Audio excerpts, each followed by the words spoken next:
An up-and-coming musician is murdered in his luxury apartment. He was on his back, and you could see dry blood leading from his head.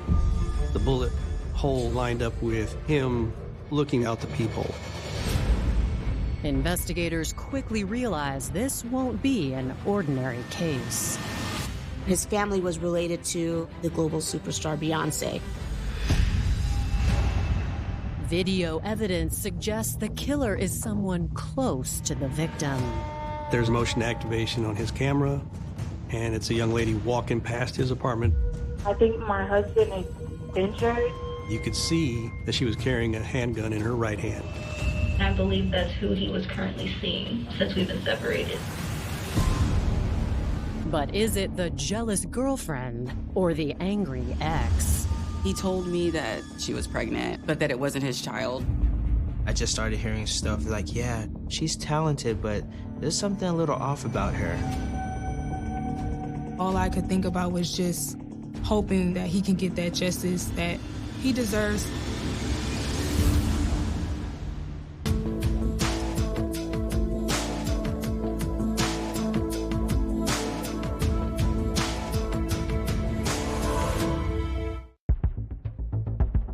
On January 26, 2021, San Antonio police receive a call from a woman requesting a welfare check at an apartment complex on La Cantera Parkway. La Cantera Parkway, that immediately signals something high profile. It's a very affluent neighborhood. The woman says her 34-year-old stepson, Martel DeRuin, hasn't been returning her calls for the past 4 days. My family and I, we will always talk to him, like a lot. We'll talk to him very frequently, and we weren't hearing from him, which was not like Martel at all. Officers arrive at the address a little before noon. When we got there, I really thought it was just gonna be a welfare check, maybe. Person sleeping, on meds, doesn't want to talk to nobody. But as soon as they get to Martel's door, they realize this isn't going to be a routine visit. We did notice that on the door, there was a bullet hole. The bullet hole was about eye level, just to the left of the peephole, and you could see right directly through it. The officers ask building maintenance for help. But when they try to unlock the door, they discover it's bolted from the inside. In order to gain entry, they had to drill through the lock on the door. As soon as I opened the door, you could see the body on the ground. He was on his back, and you could see dry blood leading from his head. And as soon as I saw that, I knew that he was deceased. Using the description from his stepmother, police identify the victim as Martel DeRuin and notify his family. They made the call saying that he was murdered. You're so hurt to where you don't even know how to process it. We didn't know anything that was going on. That's what confused us the most, because we were trying to figure out who could possibly want to do something like that to him.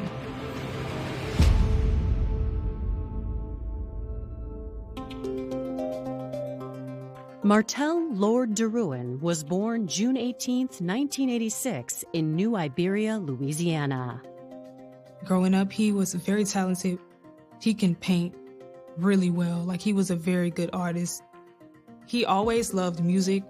In high school, he wrote raps, he did poetry, so music was always something that he had as a calling.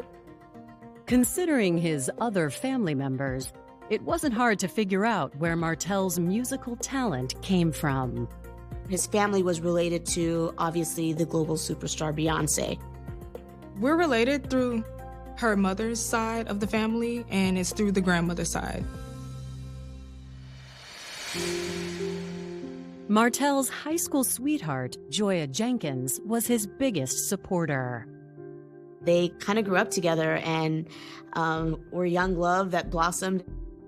But instead of immediately pursuing a career in music, Martel decided to follow in his stepfather's footsteps. So he had a strong relationship with his stepfather, and his stepfather was in the Marines. So that was something he wanted to do. He was in the Air Force. He was the type of person, if he wanted to do something, he would go out and do it. He didn't really look into other people's opinions. While stationed in San Antonio, 21-year-old Martel and 20-year-old Joya tied the knot. Martel worked in the intel department, so he had ranked up pretty quickly, but unfortunately he had an injury with his hands, so he couldn't do what his job was anymore. He was discharged after 6 years, but he and Joya decided to stay in San Antonio and build a new life. He had a lot of different things that he was branching off into. He designed sneakers. He did like a lot of different things. He was a very multi-talented person. His biggest thing was he was trying to professionally produce and mixing and mastering music. So he had a studio in his home where he would do engineering and that he would mix all of his recordings. Martel's stage name was Cardone, and that was actually originated from our father. He gave him that nickname when he was maybe a teenager. Under his stage name, Cardone, Martel became something of an overnight sensation, collaborating with other stars on several records. He was really starting to reach a point in his career where he was starting to get really well known. His career was really starting to take off. He started promoting himself and pushing himself out there to where he had got a distribution deal with Sony, the Orchard. In 2019, Martel began recording his official debut album. Unfortunately, the demands of a burgeoning music career began to take a toll on his marriage. So from their relationship, no matter what or whatever differences or whatever they wanted to do with branching off, they were always the best of friends. It was more so their views with careers and just things that they had where they wanted to do different things.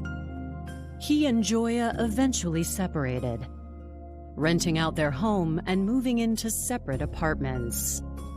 They were still really close. They still would be together. They would still hang out, but they just had different things they wanted to branch off into. They lived a mile apart from each other. All indications, given the lack of conflict between Martel and Joya, was that there may have been a chance of reconciliation. Everybody seemed to think that they wanted to eventually get back together, and it's why they never officially divorced. I think they both just needed time and wanted to work on their passions before they fully committed to that next step of a relationship, which was having children and settling down.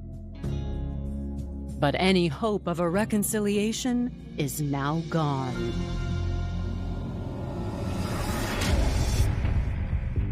Martel has been killed by a single gunshot, and investigators are searching his apartment for clues to kickstart their investigation.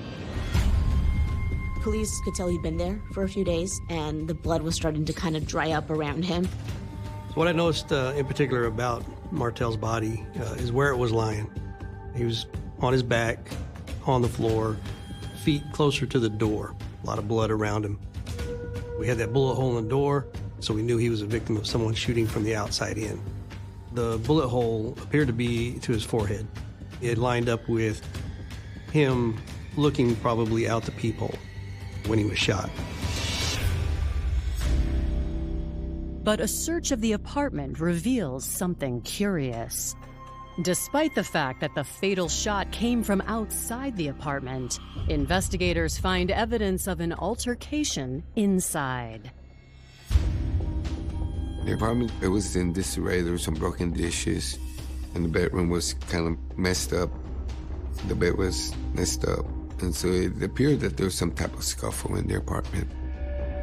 We found in the closet an empty gun box and some other evidence in a container that showed that he had a firearm, but we couldn't find it. We knew what kind it was, we knew the make, model, and caliber, a 9mm, but we just couldn't find a firearm there. to police, it looks as if he might have been shot with his own gun. The story that his apartment starts to tell is one that's mysterious, it's confusing. There's been some kind of a scuffle or a conflict. But the only person there, of course, is Martel. Our biggest challenge was figuring out who was there with him. Coming up, a 911 call on the night of the murder gives police a suspect. Okay, what's going on? I'm trying to get in my apartment, but I'm not able to get in. But when she was asked for the address of where she was, that was not where she was, nowhere close.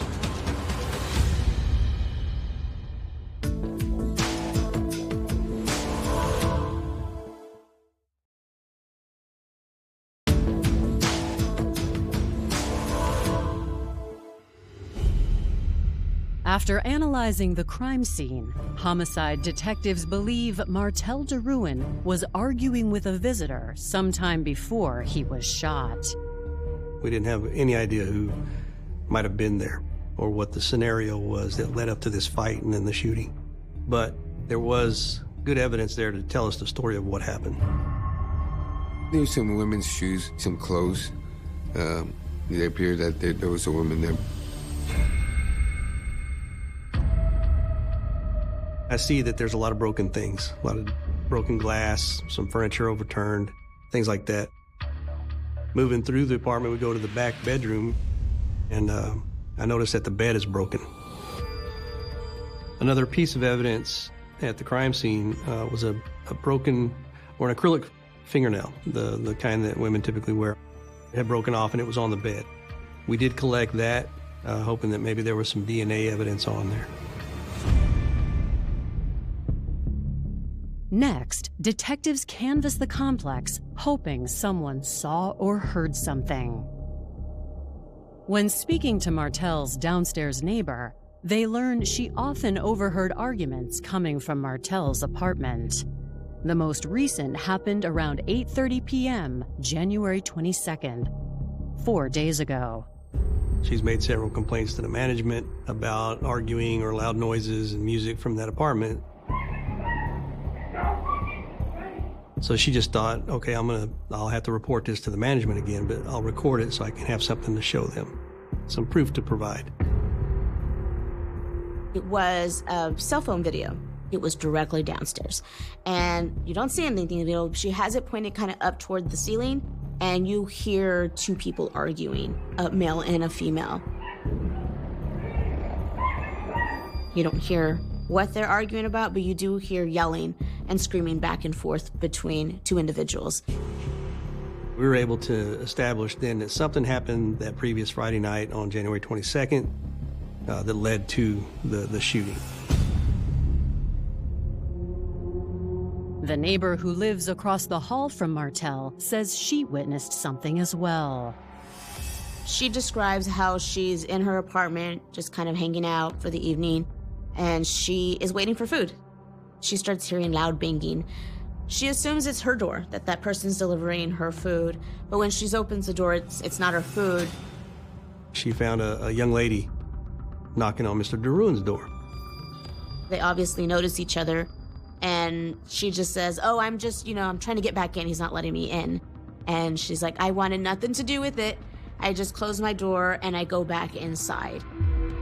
The neighbor across the hall remembers seeing a woman who was skinny, African-American, 5'5" or 5'6" in height, and she remembers her not wearing shoes, but there was no other real significant features about this woman.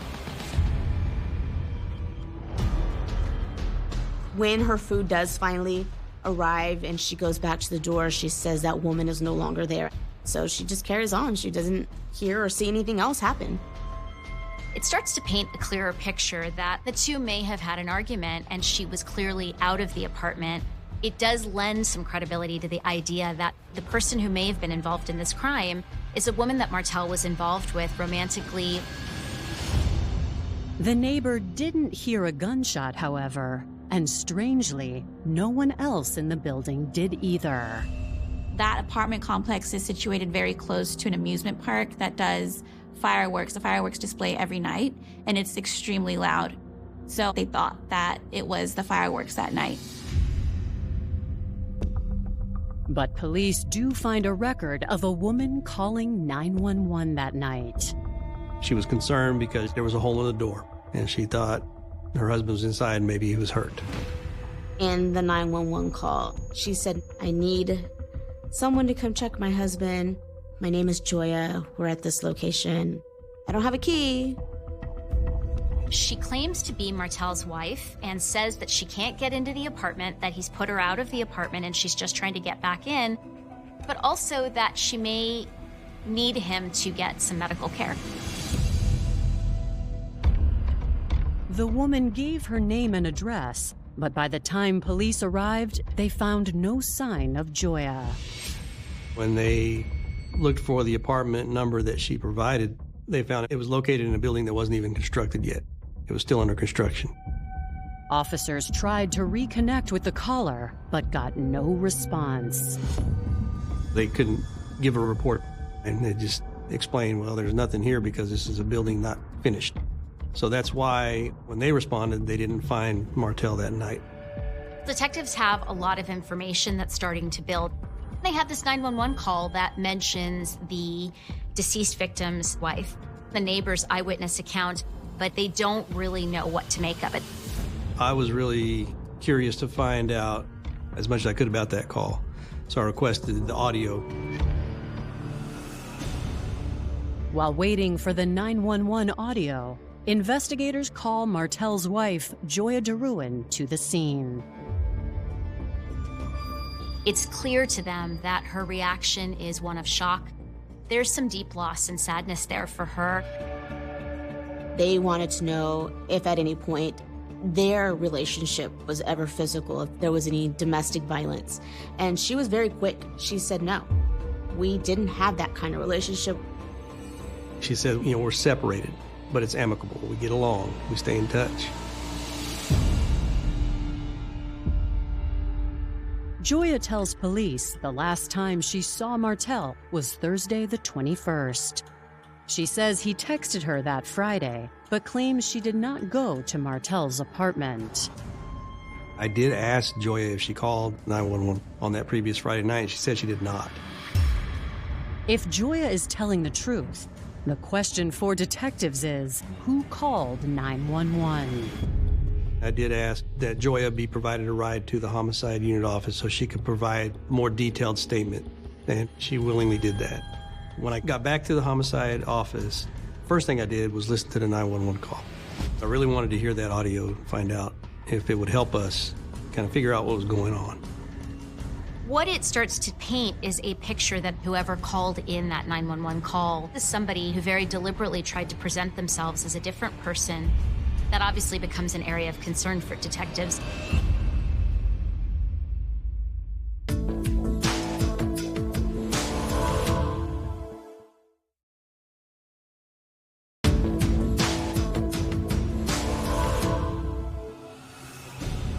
Investigators have just obtained the mysterious 911 call. Eager for answers, they take a listen. Okay, what's going on? I'm trying to get in my apartment, but I'm not able to get in. And I see, like, I'm just not able to get in, and I think my husband is injured. Do you live there? Yes, I do. And what is your name? My name's Joya Durand. Spell the first name? Joya, G-A-O-I-A. Okay. And your husband's name? Martel. Last name? Deron, D-E-R-O-U-N.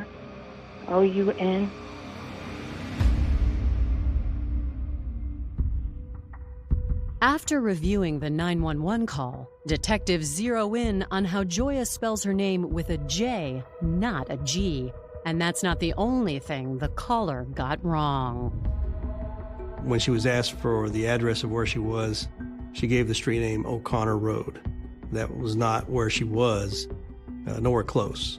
Another thing was she didn't know how to spell DeRuin. She couldn't spell it properly. And that was another indicator that the person calling was not Joya, for sure. I also noticed the voice was different. It wasn't the same voice as Joya's, who I had spoken to quite a bit. That the 911 call is made by somebody representing themselves as Joya, but in fact, it's not Joya. This is somebody who, at least after the crime, took some very calculated steps to evade authorities and to distract them and to confuse them.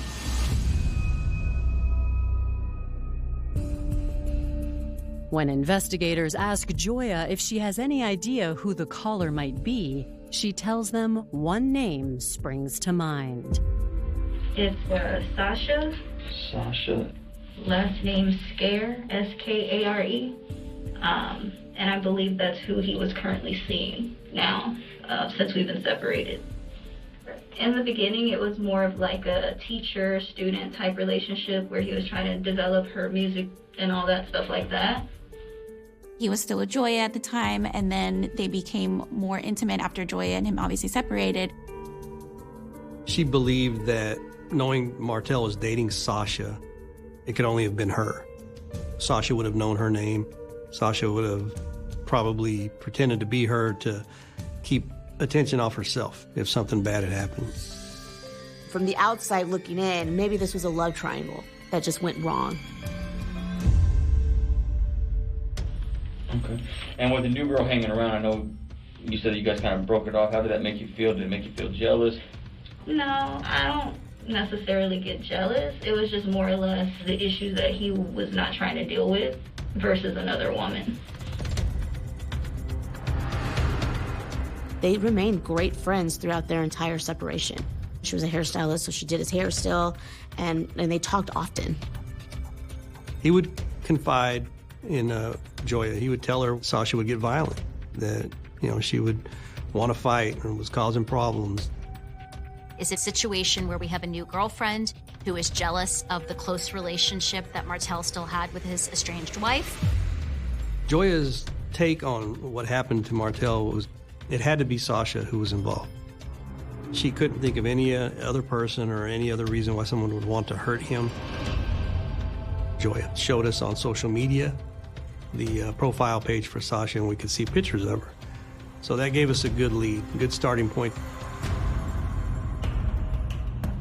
Using the information gathered from social media, investigators compare Sasha Skare to security camera footage taken the night of the shooting. A few people had some Ring video cameras on their door. One in particular, on the floor below Mr. DeRuin's apartment, had some footage, and he allowed us to look at it. Those are motion activated cameras. So when he left, it was activated, and you can hear him go to the elevator. And when he gets to the elevator, you can hear the elevator come to that floor, the ding, the door's open, he gets on, and he departs. About that same time, we could hear a pop, which we believed was probably the gunshot. Shortly after that, there's another motion activation on his camera, and it's a young lady walking past his apartment door who matches the description of the female seen banging on Mr. DeRuin's door. She's walking down the hallway in a summer dress, barefoot, very much looks like somebody who just ran out the apartment. What we saw on the social media page for Sasha was very similar to what we saw in the videos in the apartment complex. And the woman is not empty-handed, as Martel's neighbor believed. You could see that she was carrying a handgun in her right hand and her cell phone in her left hand. You could see certain things, tattoos that were exposed, that matched with the tattoos you could see on the Ring video from the apartments. At this point, we knew it was Sasha. We needed to find her, we needed to talk to her. Coming up, investigators look into Sasha's past. They were going to a drug deal, and something went down. And they find this isn't her first violent encounter. She had grabbed the gun and started dragging him outside of the apartment.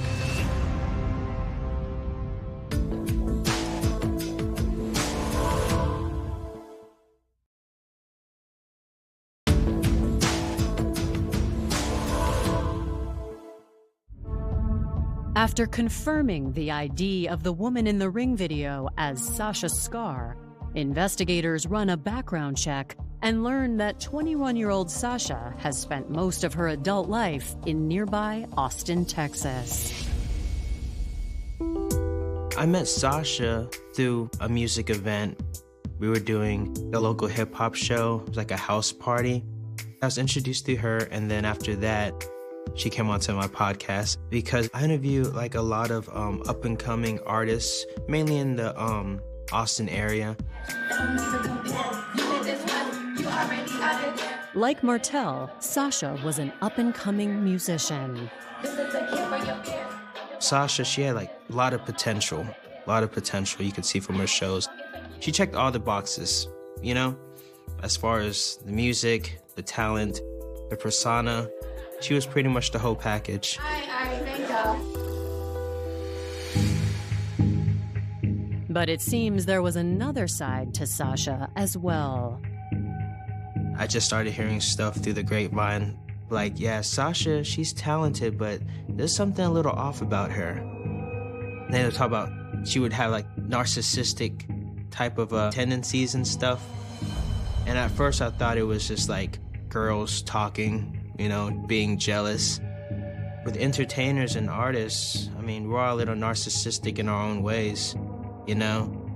But when I heard that about the shooting with Sasha, I'm just like, okay, kind of connect the dots there. Like maybe they were really, you know, seeing something that I didn't. Police records in Austin show Sasha was involved in another shooting 2 years ago. The victim was a young man named Andrew Bass. Andrew and Sasha met in San Antonio.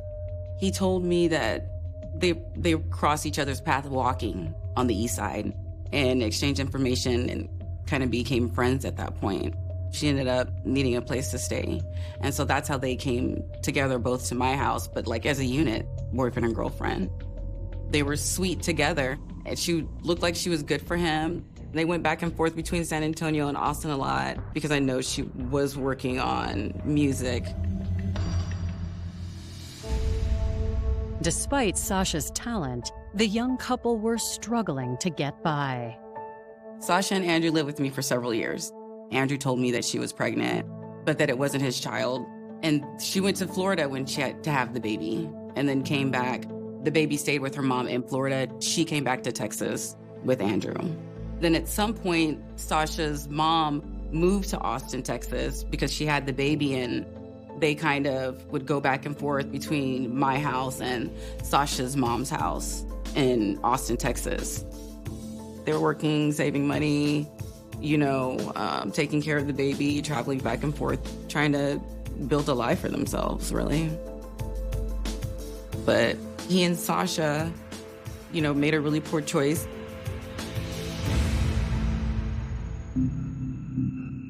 The police report shows the previous shooting incident occurred on November 29th, 2019. They were going to a drug deal, and something went down, and a shootout occurred. Andrew didn't want to go through with the payment. In his head, he's probably done this before and wanted to do it again. Let's see if I can get some weed for the free. So I guess Andrew had took out his gun, and I guess the guy felt threatened by that. The guy shot him. Sasha grabbed the gun and grabbed the weed and then started dragging Andrew outside of the apartment.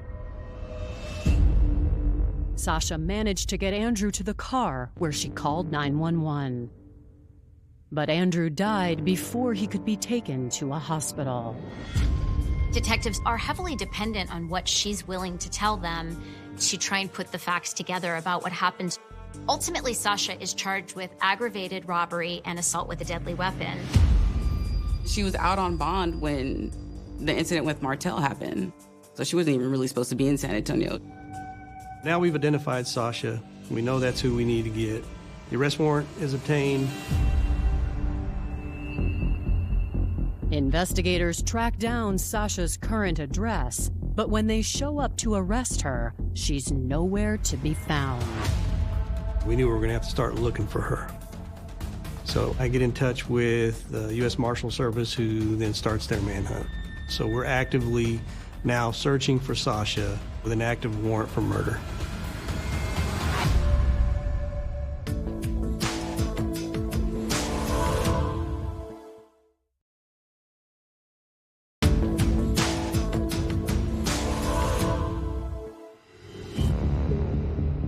It's February 2021, and authorities in San Antonio, Texas are on the hunt for Sasha Skare in connection with the shooting of Martel DeRuin.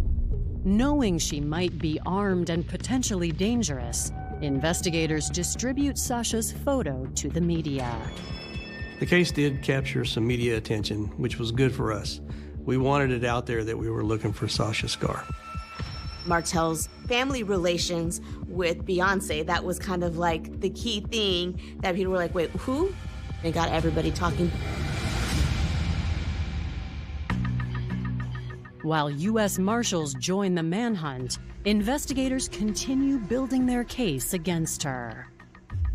My next step was to get anything to the crime lab that needed to get there so we could keep moving forward with the investigation. The autopsy was performed on Mr. DeRuin.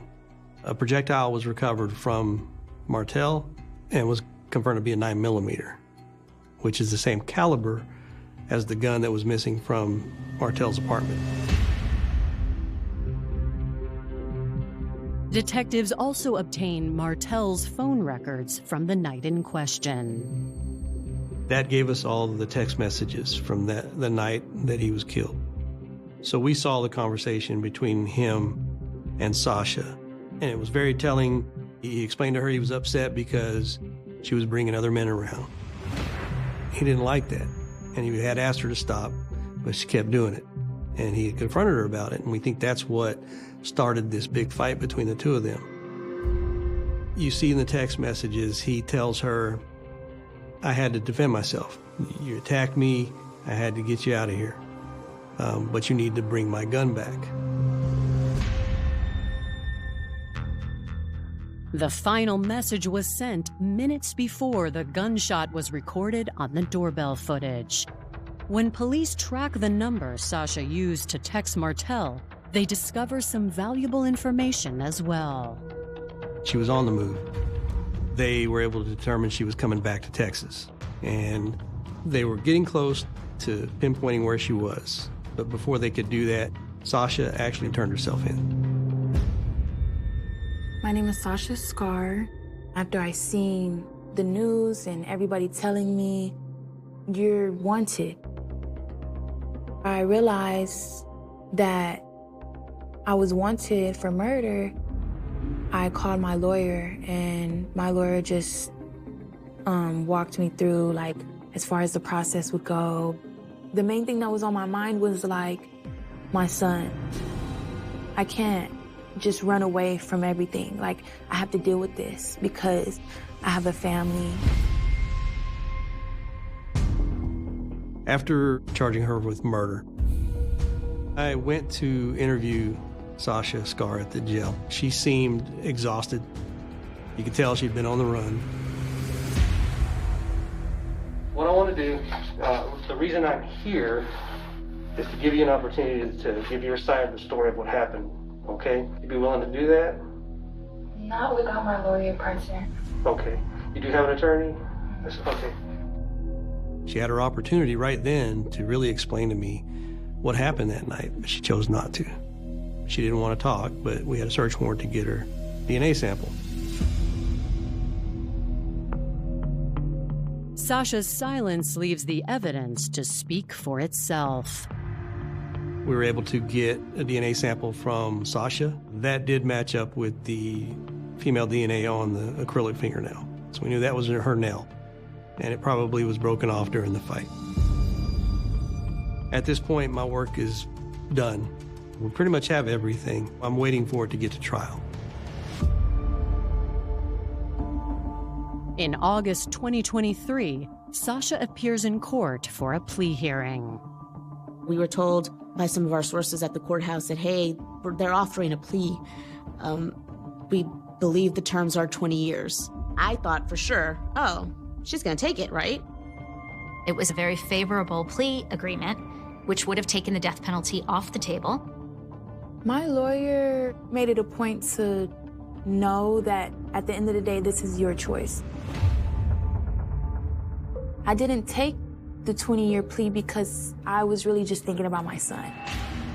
I don't want to be away from him that long. That was really my main thoughts. Like, I don't want to be away from my son that long, so I'm not going to just sign my life away. Like, I at least want to put up some type of fight. All I could think about was just hoping that he can get that justice that he deserves, because we'll never have Martel again.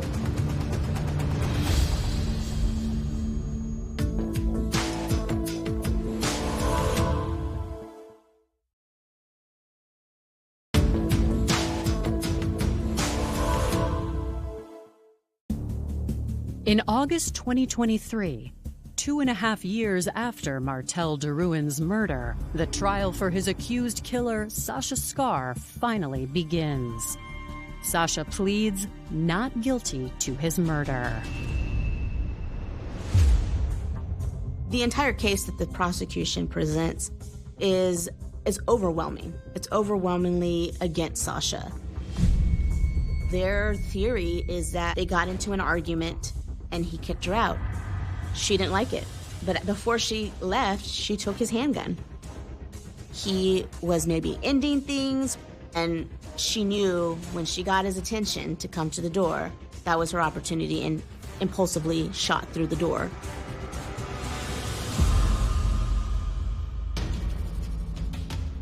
According to the defense, however, that isn't what happened, and they let Sasha set the record straight.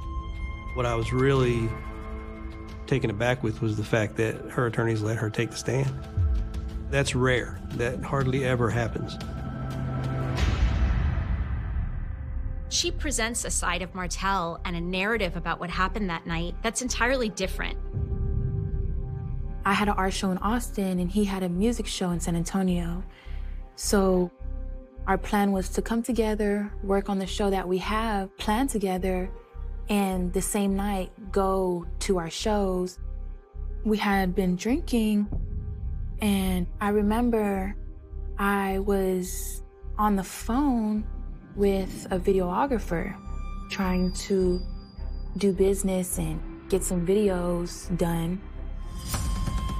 He comes in and he's like, you know, what are you doing? Like, you need to get out, and you're in my house on the phone with other dudes. He starts grabbing my purse and everything, and I snatch it and I'm like, don't touch my stuff.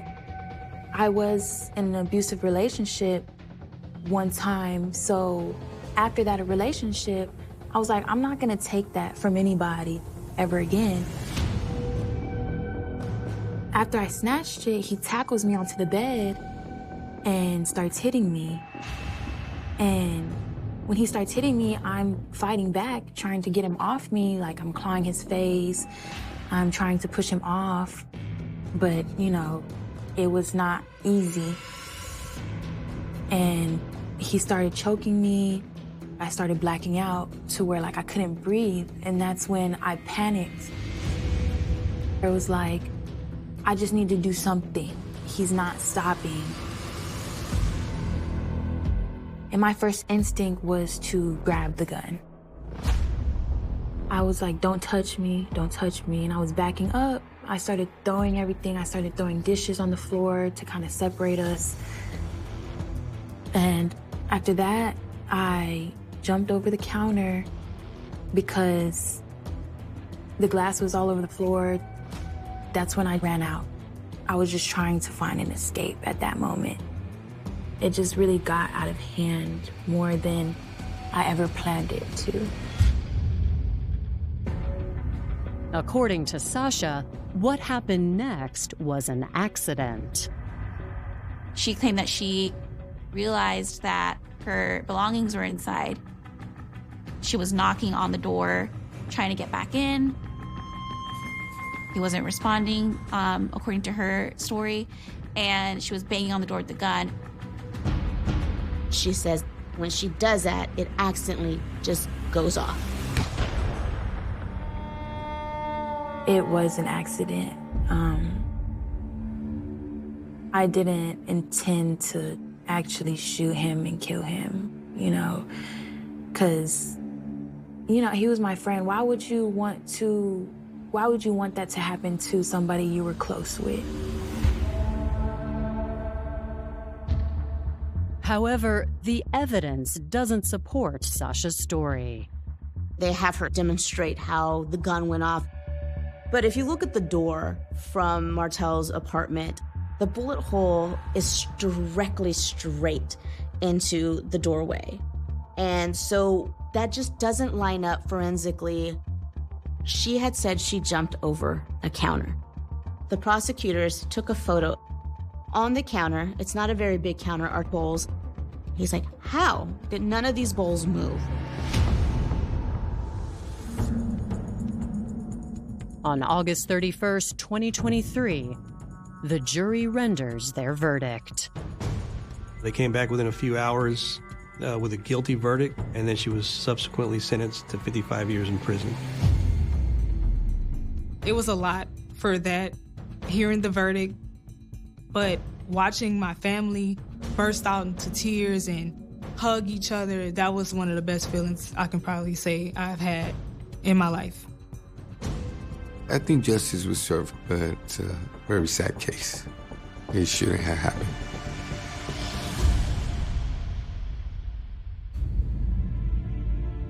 Everybody's always asking me, did you kill Beyonce's cousin? But at the end of the day, that's not who he was to me. I never want anybody to be harmed. I've always wanted to spread love. This contradicts everything I live for. Martel's death was a very huge impact on my family. We still grieve over him every day. We always celebrate his birthday as if he was still here. We'll go visit him. We're all special in our own way, but Martel was a huge inspiration.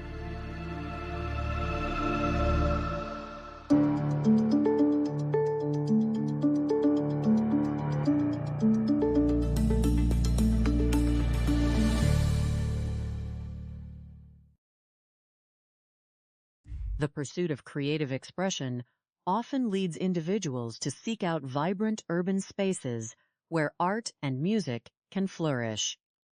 San Antonio, Texas, with its rich cultural heritage and growing artistic communities, has long been a haven for those wishing to make their mark on the world.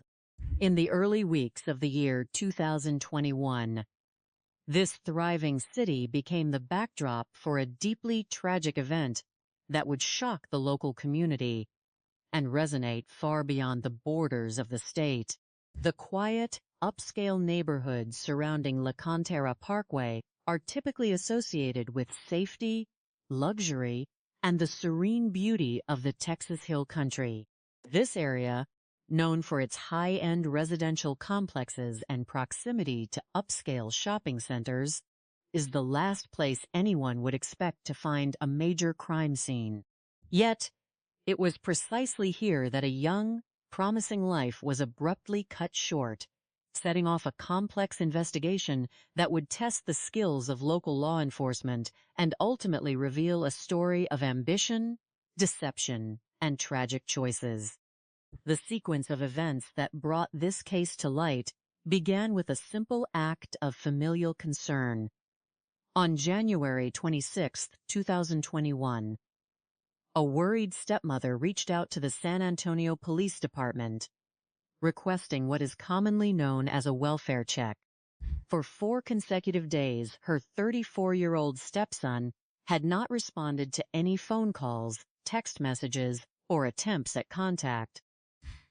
To outside observers, a brief period of silence from a busy young adult might not seem unusual, but for this family, who maintained exceptionally close bonds and communicated multiple times a day, the sudden silence was a glaring warning sign. It was entirely out of character for him to withdraw so completely, and as the days ticked by without a word, a sense of dread began to settle over his loved ones. When the responding police officers arrived at the luxury apartment complex on La Cantera Parkway shortly before noon, they expected to find a routine situation. Perhaps the resident was sleeping, perhaps his phone was broken, or perhaps he had simply stepped away for a short trip. However, as they approached the entrance to his apartment, the routine nature of their visit vanished. Instantly, their eyes were drawn to a chilling detail on the front door. There was a clean, distinct hole situated at approximately eye level, located just to the left of the peephole. It was unmistakable as a bullet hole, a stark and violent intrusion on the otherwise pristine entryway. Peering through the small opening, the officers could see directly into the residence, but the interior remained quiet and still. Recognizing the gravity of the situation, the officers immediately contacted the building maintenance staff to assist them in gaining entry. When the maintenance worker attempted to unlock the door with the master key, they encountered a physical barrier that deepened their concern. The deadbolt was securely locked from the inside, indicating that whoever was within the apartment had either locked it before their demise, or that the entry door had somehow been secured in a manner that prevented standard key access. With no other option, the officers instructed the maintenance team to drill through the lock mechanism. As the metal gave way and the door swung open, the grim reality of the situation was laid bare. Lying on his back on the floor, with his feet positioned close to the entrance, was the lifeless body of a young man. It was immediately apparent that he had suffered a fatal trauma to his upper body, and the presence of dry, dark fluid around his head indicated that he had been deceased for several days. There was no hope of resuscitation. The scene was preserved, and the primary objective shifted from a welfare rescue to a meticulous homicide investigation. Working from the physical description provided by the concerned family, the victim was officially identified as 34-year-old Martel Lord de Ruin. To truly understand the impact of this loss, one must look at the life Martel had built. Born on June 18, 1986, in the town of New Iberia, Louisiana, Martel was a naturally gifted individual from his earliest years. Growing up in a supportive environment, he demonstrated a remarkable aptitude for the visual arts, showing a talent for painting and sketching. As he grew older, this creative energy naturally transitioned into the world of language and sound. In high school, he began writing poetry and composing rap lyrics, demonstrating a deep appreciation for the power of words. Music was not just a hobby for Martel. It was a calling that seemed to run in his blood. This artistic inclination was perhaps not surprising given his family tree. Through his mother's side of the family, specifically tracing back through his grandmother, Martels shared a lineage with the globally renowned music icon Beyoncé. While this connection was a source of pride, Martel was determined to carve out his own path in the industry based on his own merit and unique sound. He wanted to be recognized for his dedication, his engineering skills, and his personal vision. Before fully committing to a full-time career in the music industry, Martel chose to serve his country. Inspired by his stepfather, a dedicated Marine, Martel decided to join the United States Air Force. He was stationed in San Antonio, where he worked in the intelligence department. His intellect, discipline, and attention to detail allowed him to advance quickly through the ranks. Unfortunately, his military career was cut short due to a physical injury affecting his hands, which prevented him from performing his specialized duties.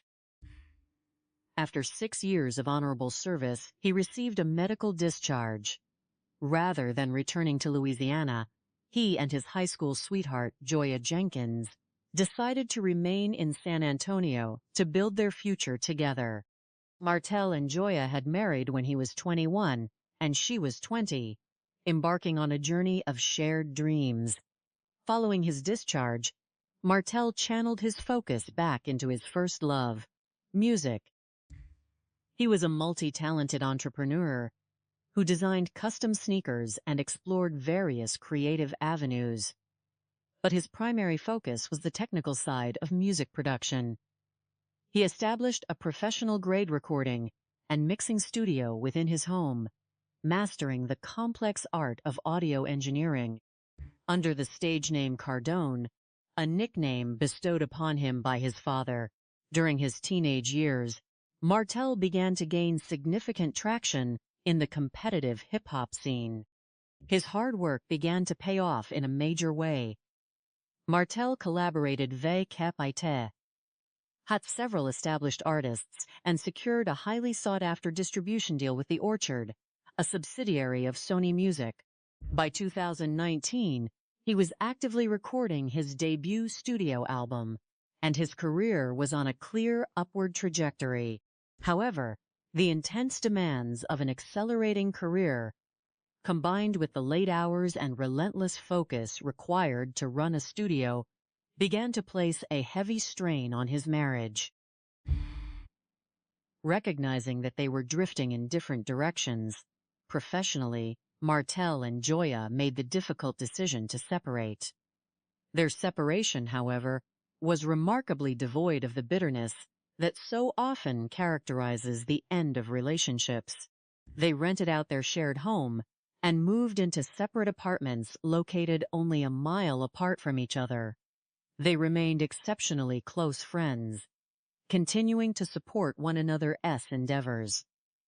Joya, a skilled hairstylist, continued to style Martel's hair, and they spoke almost daily. To family and friends, it appeared that this separation was merely a temporary pause, a chance for both young people to focus on their individual passions before eventually reconciling and taking the next steps in their lives together, such as starting a family. This hopeful future was permanently shattered on that cold January afternoon. As homicide detectives took control of the active crime scene, they began the painstaking process of reconstructing the final moments of Martel's life. The physical evidence presented a series of confusing contradictions. The most glaring piece of evidence was the bullet entry point on the outer face of the front door. The trajectory analysis indicated that the shot had been fired from the hallway, outside the apartment, directly through the door. The height of the hole suggested that Martel was likely standing inside, looking through the peephole to see who was at his door when the fatal shot was fired. However, when investigators examined the interior of the apartment, they found clear signs of a violent struggle that had taken place prior to the shooting. The living space was in significant disarray. In the kitchen and living areas, broken dishes and shattered glass littered the floor, and furniture had been overturned. In the back bedroom, the mattress was askew, and the bed frame itself was broken, suggesting a physical altercation of considerable intensity. Furthermore, during a search of the bedroom closet, detectives discovered an empty container meant for a firearm. Based on the documentation found within the box, they determined that Martel had owned a 9mm handgun, but the weapon itself was nowhere to be found. This raised the immediate suspicion that the victim might have been targeted with his own firearm. The presence of specific items within the apartment suggested that a female visitor had been present. Investigators located women-esque clothing and shoes left behind in the living area. Most importantly, lying on the bed amidst the rumpled sheets, they found a single broken acrylic fingernail.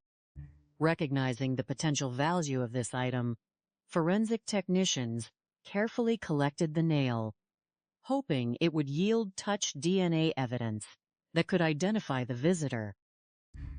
To establish a timeline of events, detectives conducted a thorough canvass of the apartment building, seeking out neighbors who might have witnessed or heard anything unusual. Their efforts quickly yielded crucial information from a resident living directly below Martel's unit. This neighbor reported that she had frequently heard loud arguments and music coming from Martel's apartment in the past. She had made multiple complaints to the building management. Crucially, on the evening of Friday, January 22nd, 2021, she had heard yet another intense verbal altercation. To provide proof to the management office, she had used her mobile phone to record the audio of the disturbance at approximately 8:30 in the evening. While the recording did not capture the specific words being exchanged, it clearly documented a male and a female voice engaged in a heated, high-volume argument. This recording allowed investigators to narrow down the window of the crime to that specific Friday night, 4 days before Martel's body was discovered. Further confirmation of this timeline came from a neighbor residing directly across the hall from Martel. This witness recalled that on that same Friday evening, she had been waiting inside her apartment for a food delivery. Hearing a loud banging sound, she opened her door, expecting to see her delivery courier. Instead, she observed a young woman standing in the hallway, frantically knocking on Martel's door. The two women made brief eye contact, and the visitor explained that she was trying to get back inside because she had been locked out. Wanting to avoid any involvement in a domestic dispute, the neighbor closed her door and returned inside. She described the woman as a slender African-American female, approximately 5 feet 5 to 5 feet 6 inches tall, and notably she was barefoot. When the neighbor's food finally arrived, a short time later, the hallway was empty. Intriguingly, despite the density of the apartment complex, no residents reported hearing a gunshot on the night of January 22nd. Investigators realized that this was due to a unique local circumstance. The apartment complex was situated in close proximity to a major local amusement park that featured nightly fireworks displays. The booming sounds of the fireworks were a familiar occurrence for the residents, who had grown accustomed to ignoring loud, explosive noises in the evenings. The single, sharp report of a firearm would have easily been mistaken for a firework, allowing the perpetrator to escape without drawing immediate attention. As detectives dug deeper into the records of that Friday night, they discovered a bizarre and critical piece of the puzzle. At approximately the time of the reported argument, the local emergency dispatch center had received a 911 call from a woman requesting assistance at the apartment complex. The caller claimed to be Joya, Martel's wife. She stated that she was locked out of her apartment, that her husband was inside, and that she believed he might be injured and in need of medical attention. However, when emergency personnel dispatched to the scene attempted to locate the address provided by the caller, they were led to a building that was still actively under construction, consisting of nothing more than unfinished concrete and framing. Because the address did not exist and the caller did not answer subsequent callback attempts, the responding officers were unable to locate Martel or the source of the call, and the incident was temporarily dismissed as a prank or a mistake. With this information in hand, the lead detective contacted Joya Jenkins, who was naturally devastated by the news of her husband's death. When asked about the 911 call, Joya expressed complete confusion.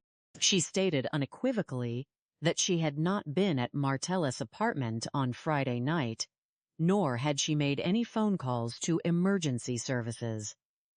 She emphasized that her relationship with Martell, though they were separated, was entirely peaceful and supportive. To resolve this contradiction, the detective obtained the audio recording of the emergency call. Listening closely, the differences between the caller and the real Joya became immediately apparent. The voice on the recording did not match Joya's distinct tone. Furthermore, when the caller was asked to spell her name, she spelled the first name as Joya, whereas the victim's wife spelled her name Joya. The caller was also unable to correctly spell Martell's last name, Ruin stumbling over the letters of a name she claimed to share. It was clear that someone had deliberately impersonated Martell's wife in an attempt to direct emergency services to the wrong location, creating a distraction and buying time to flee. When presented with this information, Joya immediately suggested a potential suspect. She informed detectives that after their separation, Martell had begun dating a 21-year-old aspiring musician named Sasha Skare. Their relationship had initially begun as a professional mentorship, with Martell offering guidance on her music career, but it had eventually evolved into a romantic involvement. Joya explained that Martell had recently confided in her that the relationship with Sasha had become increasingly volatile and troubled, marked by frequent arguments and outbursts. Joya believed that Sasha was the only person who would have known enough about Martell's personal life to attempt to use Joya's name during the emergency call. Using this lead, investigators located Sasha Skare's social media profiles.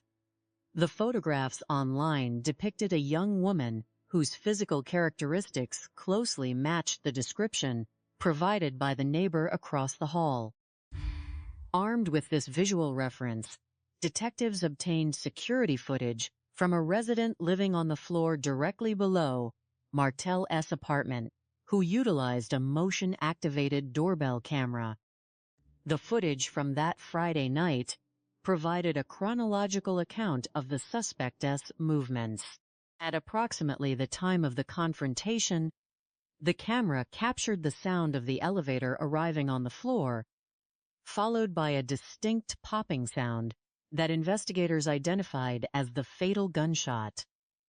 Moments later, the camera recorded a young woman walking hurriedly down the hallway. She was wearing a light summer dress and was barefoot, matching the exact description provided by the neighbor. Most importantly, the high-definition footage revealed that she was carrying a handgun in her right hand and a mobile phone in her left hand. Distinctive tattoos visible on her arms matched the photographs found on Sasha's social media pages. A subsequent background check on Sasha Skare revealed a deeply concerning history of violence. 2 years prior, in November of the year 2019, Sasha had been involved in a shooting incident in Austin, Texas. In that case, she and her then-boyfriend, Andrew Bass, had traveled to an apartment to engage in an illicit transaction.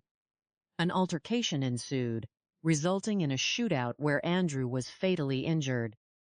Sasha had reportedly taken the firearm used in the incident and dragged her boyfriend to a vehicle before calling emergency services. But he succumbed to his injuries.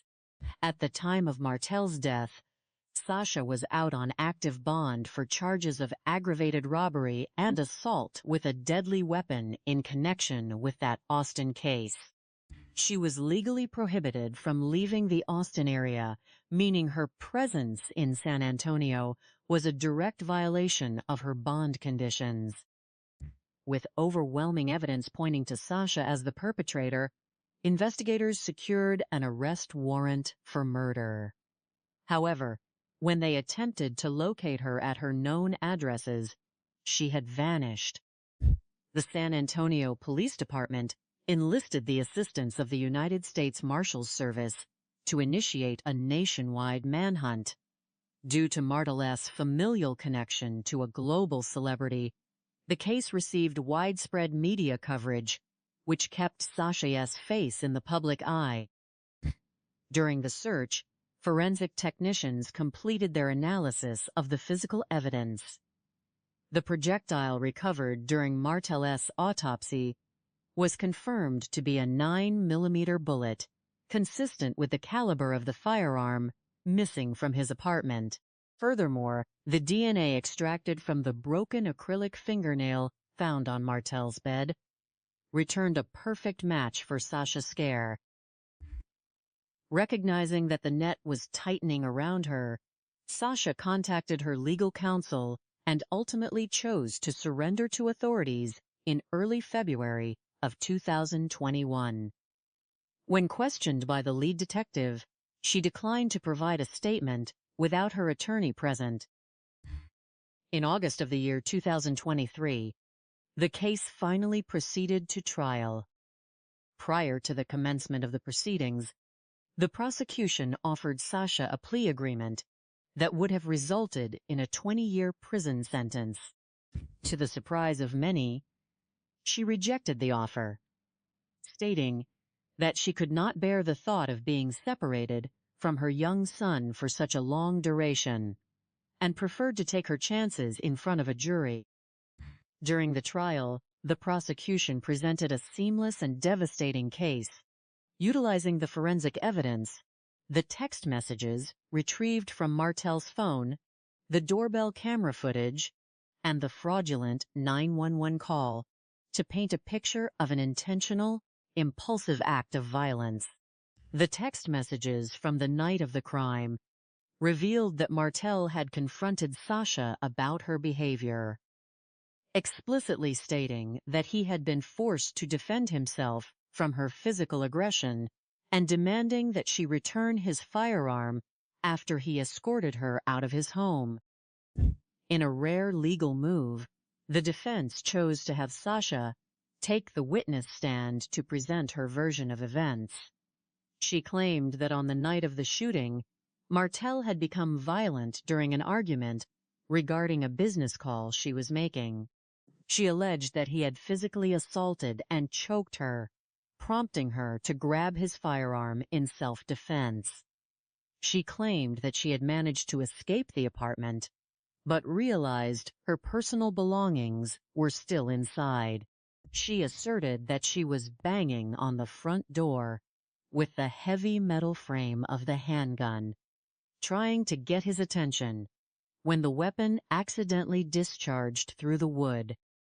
The prosecution systematically dismantled this defense.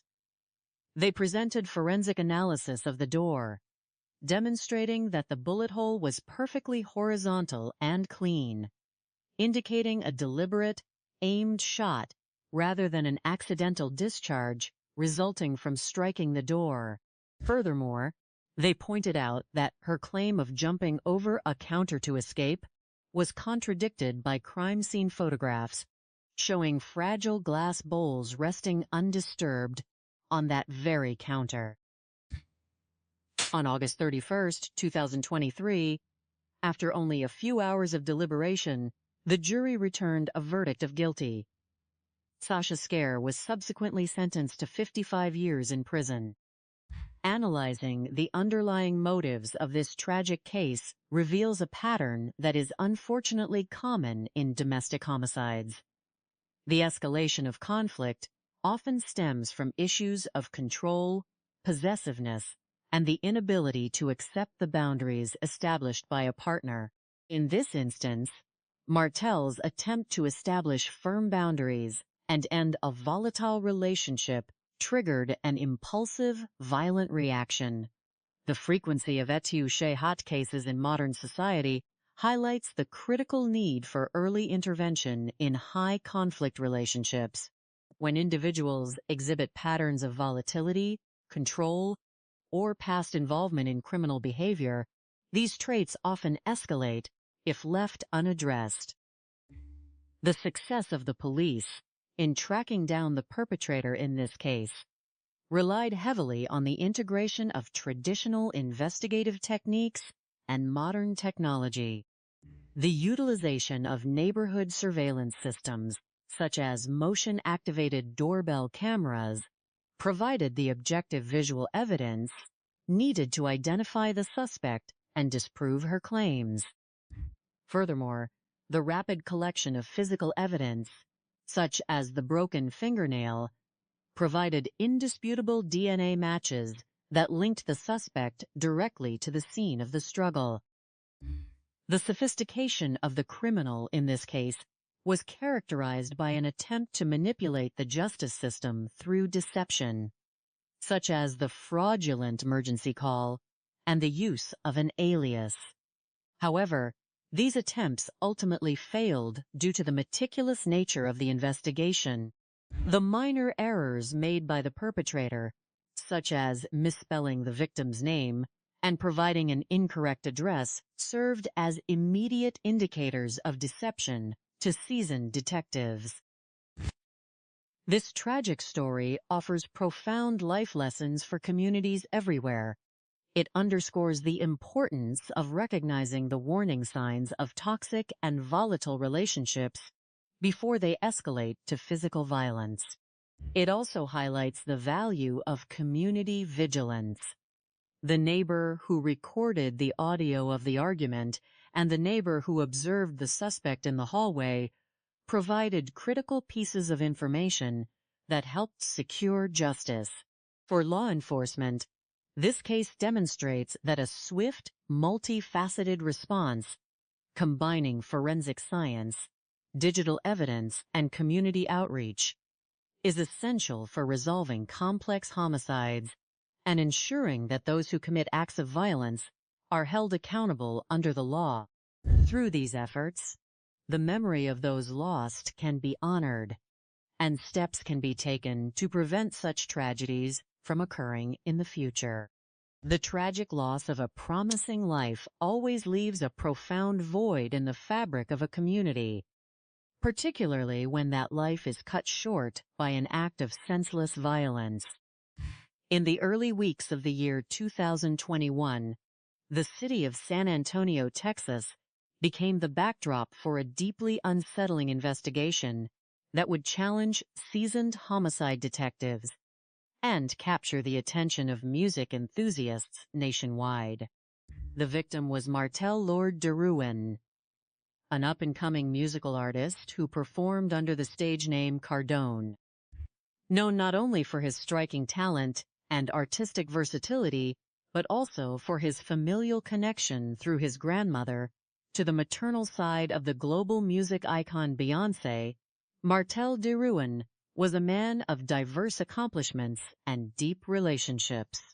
His path to the music industry was not direct, as he first chose to serve his country in the United States Air Force, working in the intelligence department, where he rose through the ranks rapidly. After an unfortunate hand injury led to his honorable discharge after 6 years of dedicated service, he returned to civilian life with an unyielding determination to build a creative career.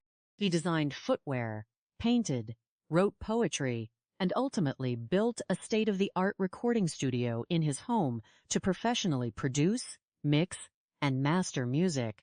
His efforts culminated in a distribution deal with a major music division, and in the year 2019, he began working diligently on his official debut album.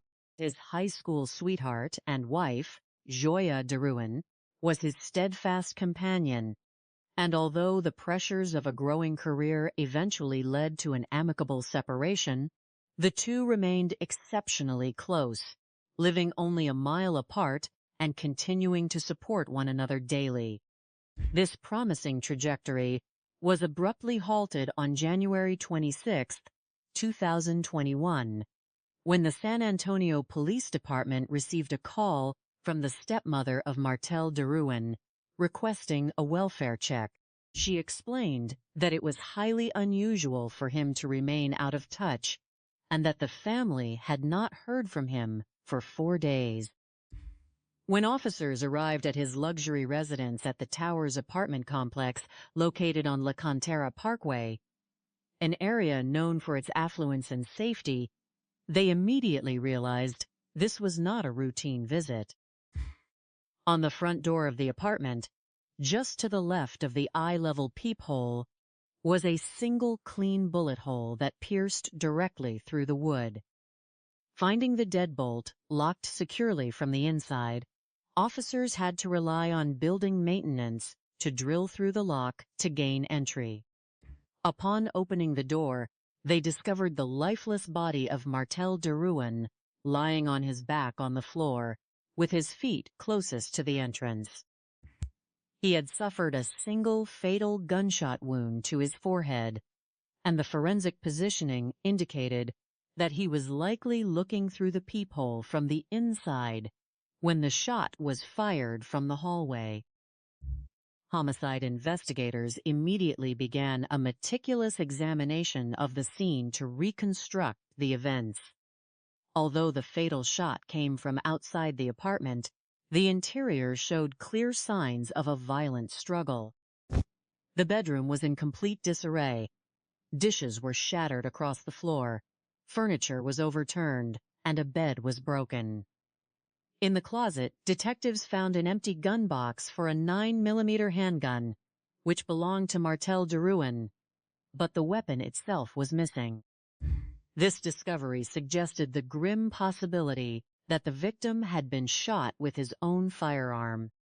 Amidst the debris of the struggle, forensic specialists recovered a crucial piece of physical evidence: a broken acrylic fingernail lying on the bed, which would later prove to be of monumental importance. To establish a timeline, detectives turned to the neighbors. A resident living directly below the apartment of Martel Deruin reported hearing a loud, aggressive argument between a male and a female on the evening of Friday, January 22, 2021, around 8:30 in the evening. Because she had previously complained to management about noise, she had captured a brief audio and video recording on her cellular telephone to document the disturbance. While the recording did not capture legible words, the intense screaming and shouting confirmed that a major domestic altercation had occurred on that specific evening, placing the time of the crime 4 days prior to the discovery of the body. Additionally, the neighbor living directly across the hall provided a vital eyewitness account. She recalled hearing loud, persistent banging on the door of the victim on that same Friday evening. When she opened her door, she saw a slender woman of average height standing barefoot in the hallway, attempting to get back inside the apartment. The woman remarked to the neighbor that she was simply trying to get back in because the occupant would not let her enter. Unwilling to get involved in a domestic dispute, the neighbor closed her door and returned to her apartment. Shortly thereafter, the community fireworks display from a nearby amusement park began, producing loud, thunderous noises that masked the sound of the single gunshot, explaining why no one in the building reported hearing a firearm discharge. As investigators compiled these accounts, they uncovered another highly unusual clue. On the very night of the argument, a telephone call had been made to the emergency 911 dispatch center by a female caller. The caller claimed to be Joya Deruin, the wife of the victim, and stated that she was locked out of her apartment, that her husband was injured inside, and that he required medical assistance. However, the dispatch records showed that the caller provided an address on O'Connor Road, which was miles away from the actual scene and consisted of buildings that were still under construction. When emergency officers had responded to that incorrect address, they found nothing and were unable to re-establish contact with the caller. Detectives obtained the audio of this emergency call and played it for Yoya Derowan, who had rushed to the scene in a state of genuine shock and grief. Joya confirmed that she did not make the call and pointed out that the voice was entirely different from her own. Furthermore, the caller had misspelled both the first and last name of the wife and could not spell the surname Derowan correctly, proving to detectives that the caller was an imposter trying to mislead law enforcement. When asked who might have the motivation and opportunity to pose as her, Joya pointed investigators towards Sasha Skare, a 21-year-old aspiring musical artist whom Martel Derowan had been dating during their separation. Sasha Skare had met Martel through the local music scene, initially establishing a mentor and student relationship that later became romantic. According to Joya, Martel had recently confided in her that the relationship with Sasha Skare had become increasingly volatile and violent, and that she frequently initiated physical altercations. Detectives used this information to search social media platforms, obtaining photographs of Sasha Skare that revealed distinctive tattoos. They then cross-referenced these images with security footage recovered from a motion-activated doorbell camera on the floor below the apartment of the victim. The footage captured a young woman walking hurriedly down the hallway, barefoot, wearing a summer dress, and matching the exact physical description of the individual who had been banging on the door. Crucially, the video clearly showed her holding a cellular telephone in her left hand and a handgun in her right hand, with her exposed tattoos perfectly matching those of Sasha Skare.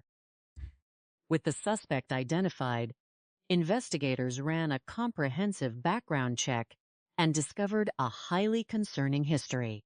Sasha Skare, who had spent much of her youth in Austin, Texas, was also an up-and-coming singer with considerable creative potential, yet those in her social circles had noted a pattern of narcissistic and unpredictable behavior.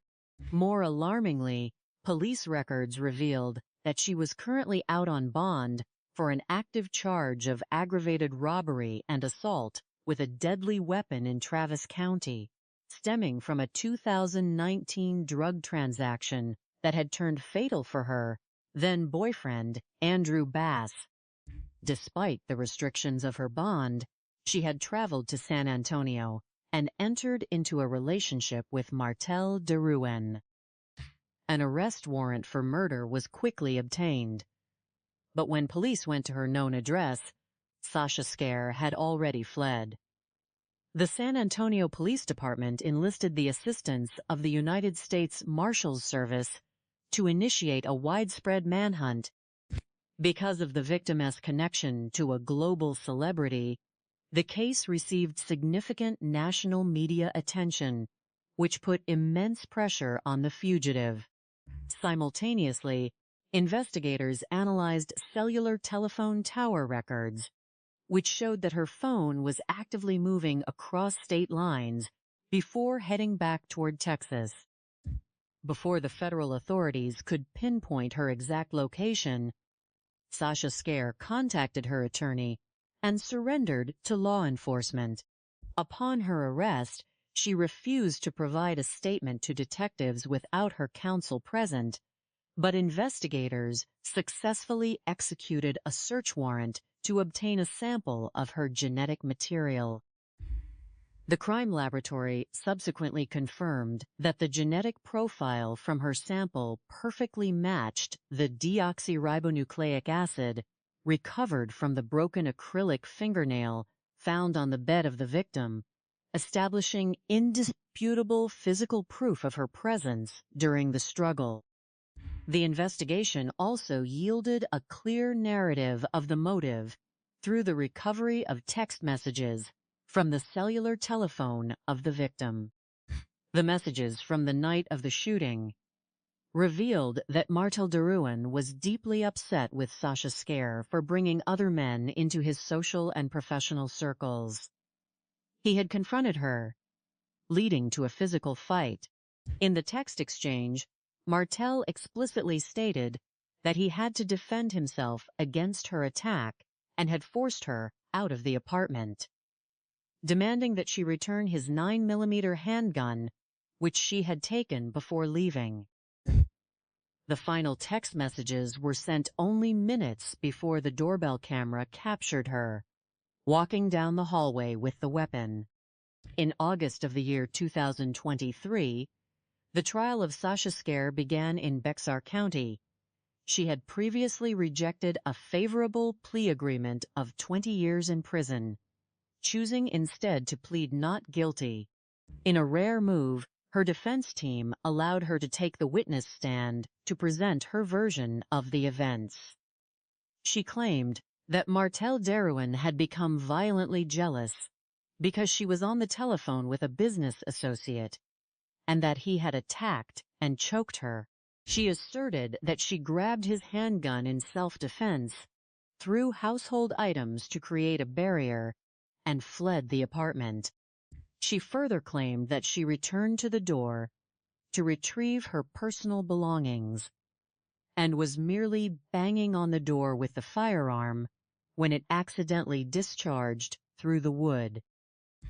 The prosecution methodically dismantled this defense using forensic and photographic evidence.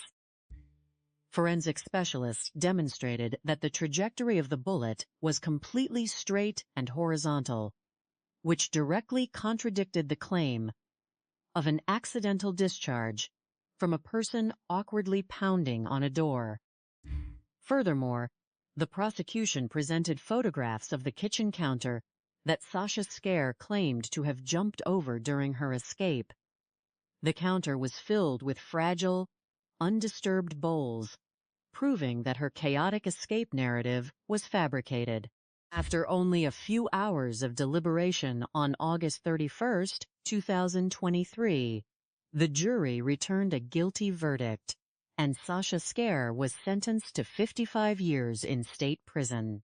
Analyzing the motives and the reasons why such tragic cases occur frequently reveals a combination of interpersonal volatility, unresolved domestic conflict, and the dangerous presence of firearms in moments of hot emotional stress.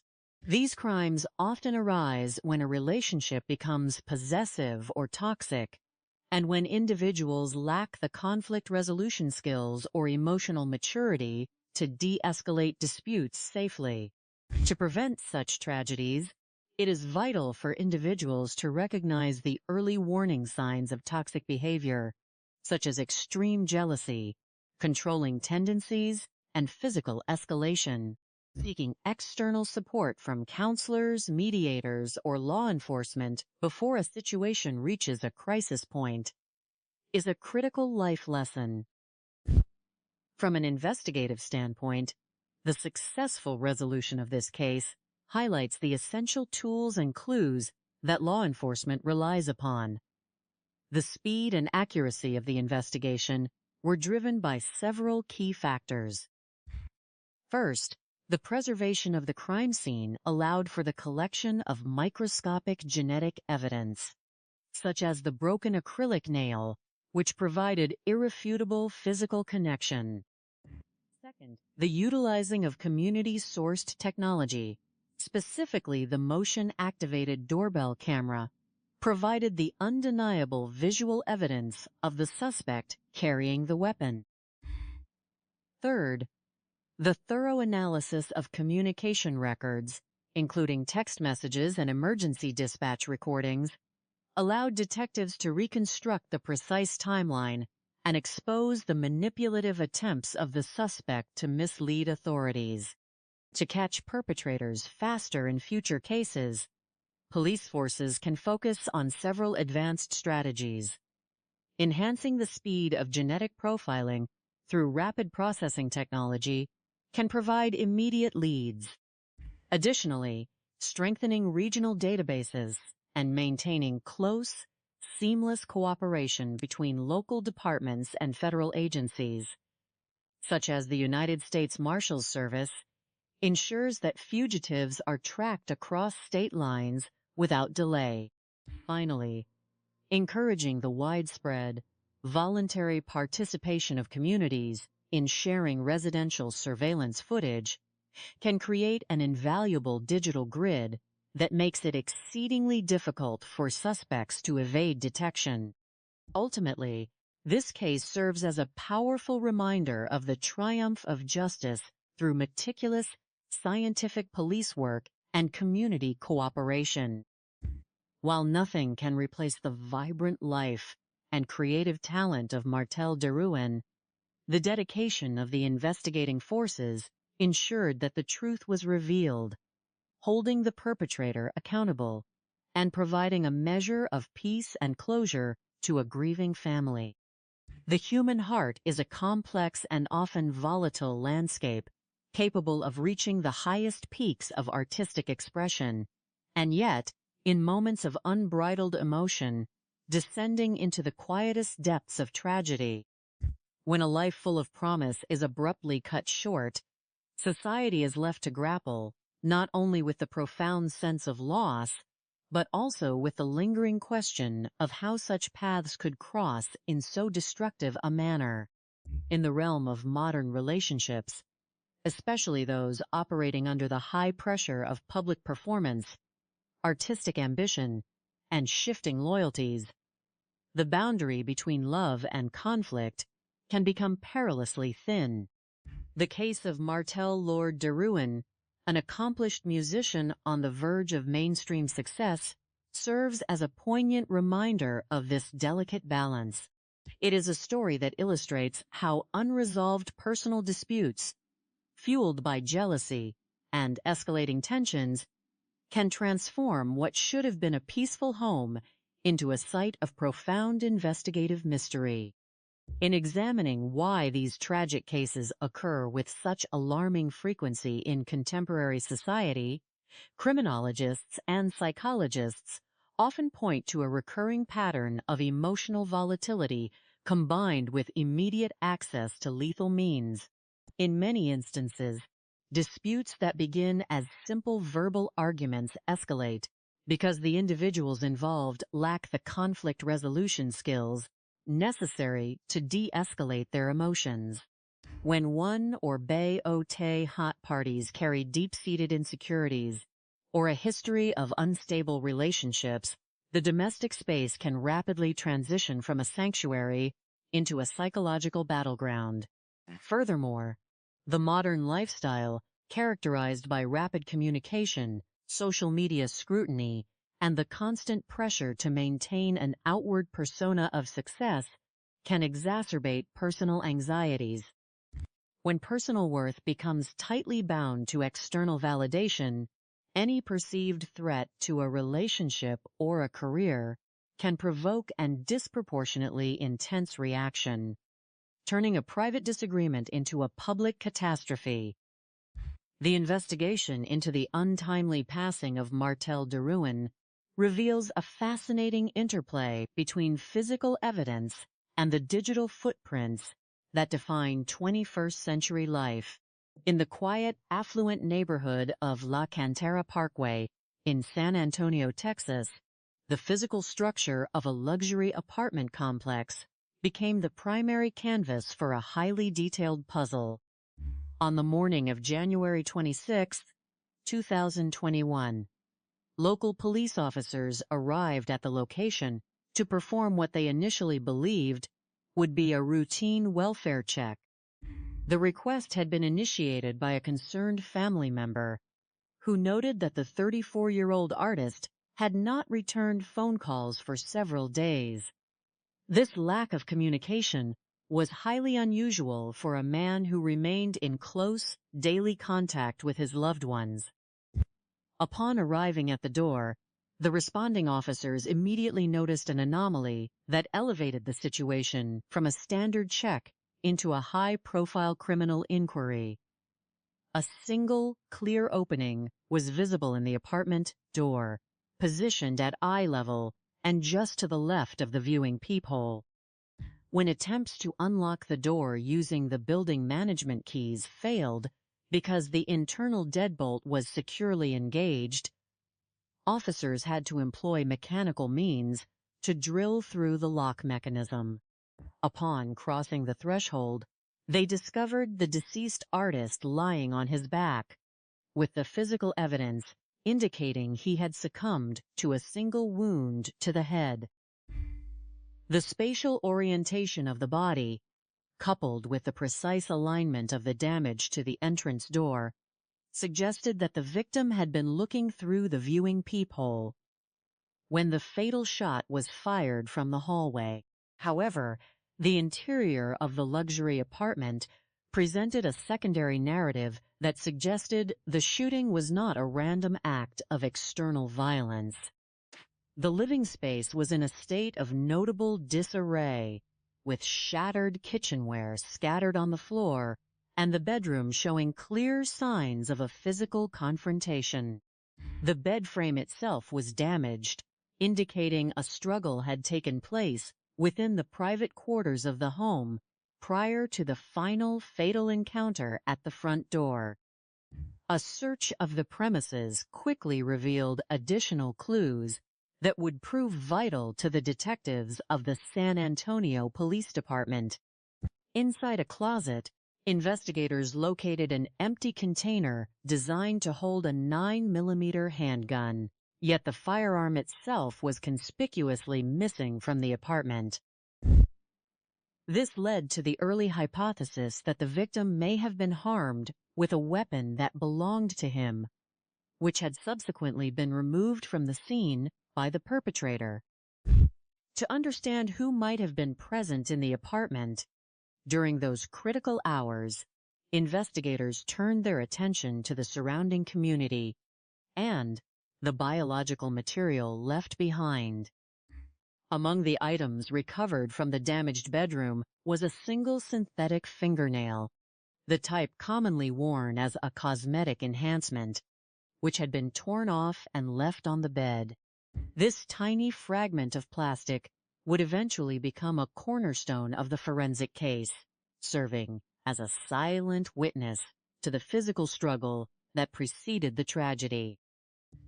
The chronological timeline of the event began to solidify as detectives interviewed the residents of the apartment complex.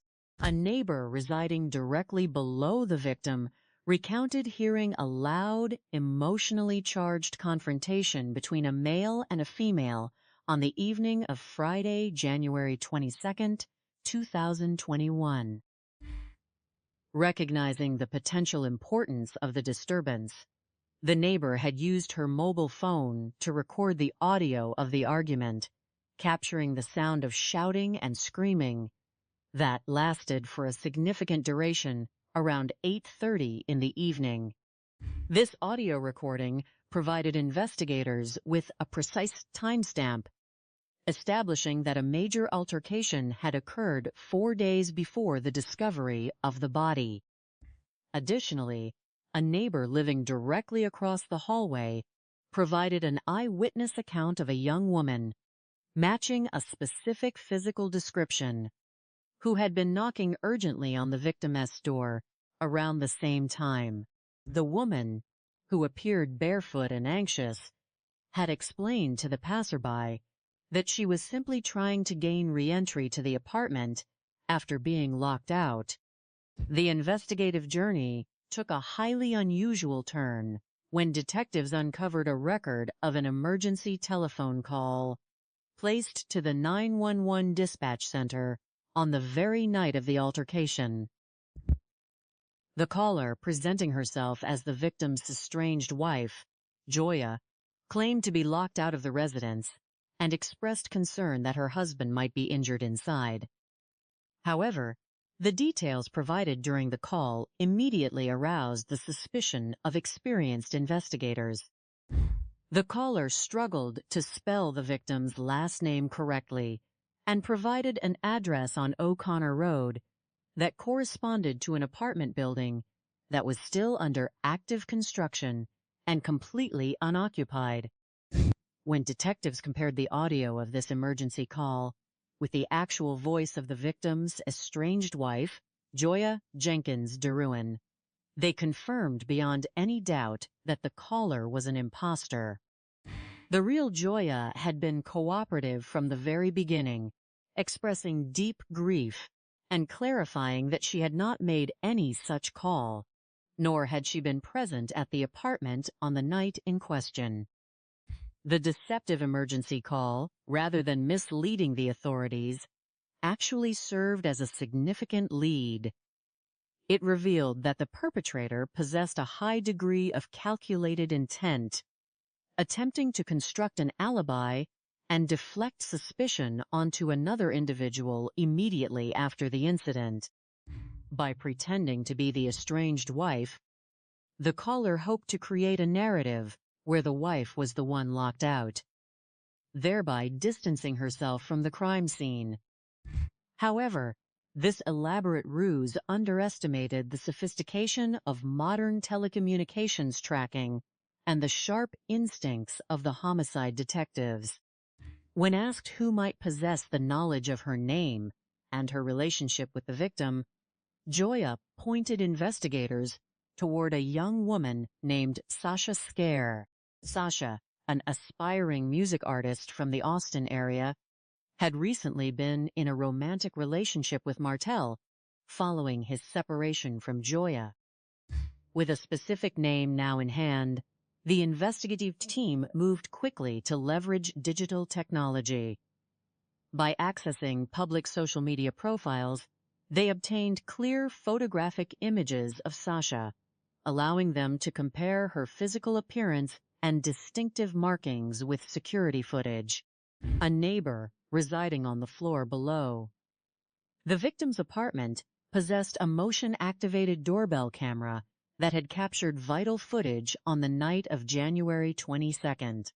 The video recorded a young woman walking hastily down the hallway, barefoot and wearing a summer dress, holding a mobile phone in her left hand and a handgun in her right. The physical build, the bare feet, and most importantly, the highly visible tattoos on the woman's arms in the video perfectly matched the social media photographs of Sasha. This visual evidence, combined with the earlier witness statements, provided the police with the necessary probable cause to secure an arrest warrant for murder. A deeper exploration into the background of the 21-year-old suspect revealed a troubling history of volatile relationships and previous encounters with the law. 2 years prior, in November of 2019, Sasha had been involved in an incident in Austin, Texas, that resulted in the loss of her then-boyfriend, Andrew Bass, during an illegal transaction that went awry. In that previous case, Sasha had reportedly assisted her injured partner after a confrontation, but she was subsequently charged vekepte, hot aggravated robbery and assault with a deadly weapon.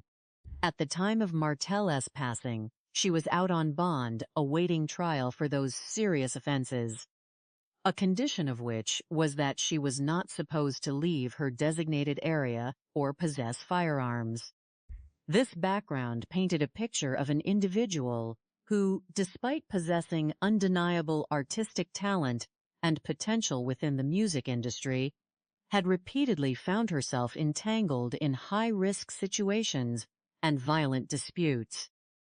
The search for the suspect intensified as the United States Marshals Service joined the effort, launching a coordinated manhunt to locate Sasha, who had vanished from her known addresses. As news of the investigations spread through the media, fueled in part by the victim's family connection to a global music superstar, the pressure on the fugitive mounted. Recognizing that her options were rapidly diminishing and that her image had been widely circulated, Sasha eventually chose to surrender to the authorities, citing a desire to resolve the situation for the sake of her young child. Upon her arrest, she declined to provide a statement to the investigators without her legal counsel present. However, the silent evidence spoke with absolute clarity. A DNA sample obtained from Sasha under a judicial search warrant was compared to the material found on the synthetic fingernail recovered from the victim's broken bed, resulting in a perfect match. The legal proceedings culminated in a highly publicized trial in August of 2023. Facing a mountain of forensic and circumstantial evidence, the defense made the unusual decision to have Sasha take the witness stand to present her own narrative of the events. She claimed that the physical altercations inside the apartment had been initiated by the victim in a fit of jealousy over her business communications with other men. She testified that she had acted in self-defense, grabbing the firearm to protect herself before running out of the apartment.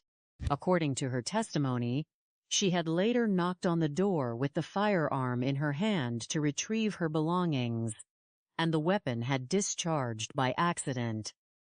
This narrative of an accidental discharge, however, was systematically dismantled by the prosecution's forensic experts. The physical trajectory of the bullet, which traveled straight through the door at eye level, was entirely inconsistent with an accidental discharge caused by banging on the wood. Furthermore, crime scene photographs refuted her claims of jumping over a crowded kitchen counter during her escape, as delicate items on the surface remained completely undisturbed. On August 31, 2023, after a brief period of deliberation, the jury returned a verdict of guilty, and Sasha was subsequently sentenced to 55 years in prison. The resolution of the case brought a sense of justice to the family of Martel Darwin, though the pain of his absence remains a permanent shadow in their lives. His journey from a dedicated military veteran to a rising star in the music engineering field highlights the tragedy of a life cut short by unnecessary conflict. The narrative serves as an enduring lesson on the vital importance of emotional maturity, the dangers of domestic escalation, and the relentless efficacy of modern forensic science in ensuring that truth ultimately prevails. From an educational standpoint, this tragic history offers several profound warnings to the broader community regarding the dynamics of personal relationships. It underscores the critical necessity of recognizing the early warning signs of relationship toxicity and emotional instability. When a partnership begins to exhibit patterns of intense jealousy, physical confrontation, or retaliatory behavior, it is imperative to seek professional intervention or safely dissolve the connection before it reaches a point of no return. The illusion that one can change a volatile partner through patience or artistic collaboration often blinds individuals to the real physical dangers they face. Community-based support systems, relationship counseling, and public awareness campaigns must continue to emphasize that domestic harmony cannot exist where respect and safety are compromised. In terms of modern law enforcement methodology, this case highlights how strategic coordination and the integration of digital resources can dramatically accelerate the apprehension of suspects. To catch perpetrators faster, police departments must continue to invest in the rapid retrieval and analysis of smart home technology, cellular network data, and social media footprints. In this investigation, the combination of doorbell camera footage, cellular text messages, and the forensic analysis of a 911 call proved far more reliable than initial eyewitness testimonies alone. By establishing standardized protocols for the immediate preservation of digital evidence and fostering strong partnerships, VCAP, ETHAT, private security companies, and telecommunication providers, investigating forces can construct an accurate timeline within hours of a crime being discovered.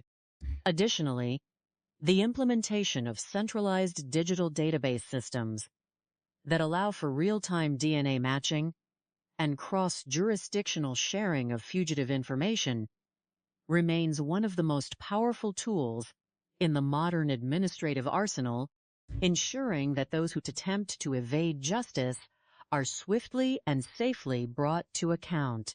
Human ambition is a powerful force that can propel an individual toward greatness. Yet, when intertwined with volatile interpersonal dynamics, it can also set the stage for unimaginable tragedy. In the heart of Texas, within the sprawling and culturally vibrant city of San Antonio, the year 2021 began with a shocking event that reverberated far beyond the local music community. On a quiet Tuesday morning, specifically the 26th of January, in the year 2021, the peaceful atmosphere of an upscale residential complex located on La Cantera Parkway was shattered. This neighborhood, known for its affluence and proximity to high-end shopping and scenic views, became the focal point of a complex and deeply distressing investigation. The local police department received a call requesting a welfare check on a 34-year-old resident named Martel Lord de Rouen. He was an up-and-coming musical artist who had captured the hearts of many under his stage name, Cardone. For several days, his family had experienced an agonizing silence, as Martel, who was typically in constant contact with his loved ones, had not returned any phone calls or text messages for approximately 4 days. When officers arrived at the address a little before noon on that winter day, they initially anticipated a routine welfare check, perhaps involving an individual who was resting or temporarily unavailable. However, the scene at the front door immediately signaled that this was no ordinary situation. Officers noticed a clean, distinct hole situated at eye level just to the left of the door peephole. It was a bullet hole that penetrated completely through the heavy wood, allowing a direct line of sight into the interior of the apartment. Realizing the potential danger and the urgency of the situation, the officers sought the assistance of building maintenance to gain entry. The complexity of the situation deepened when they discovered that the door was bolted securely from the inside. Left with no other choice, the responding officers had to drill through the locking mechanism to open the door. Upon crossing the threshold, their worst fears were confirmed. On the floor of the entryway lay Martel Lord de Rouen, deceased from a single gunshot wound to his forehead.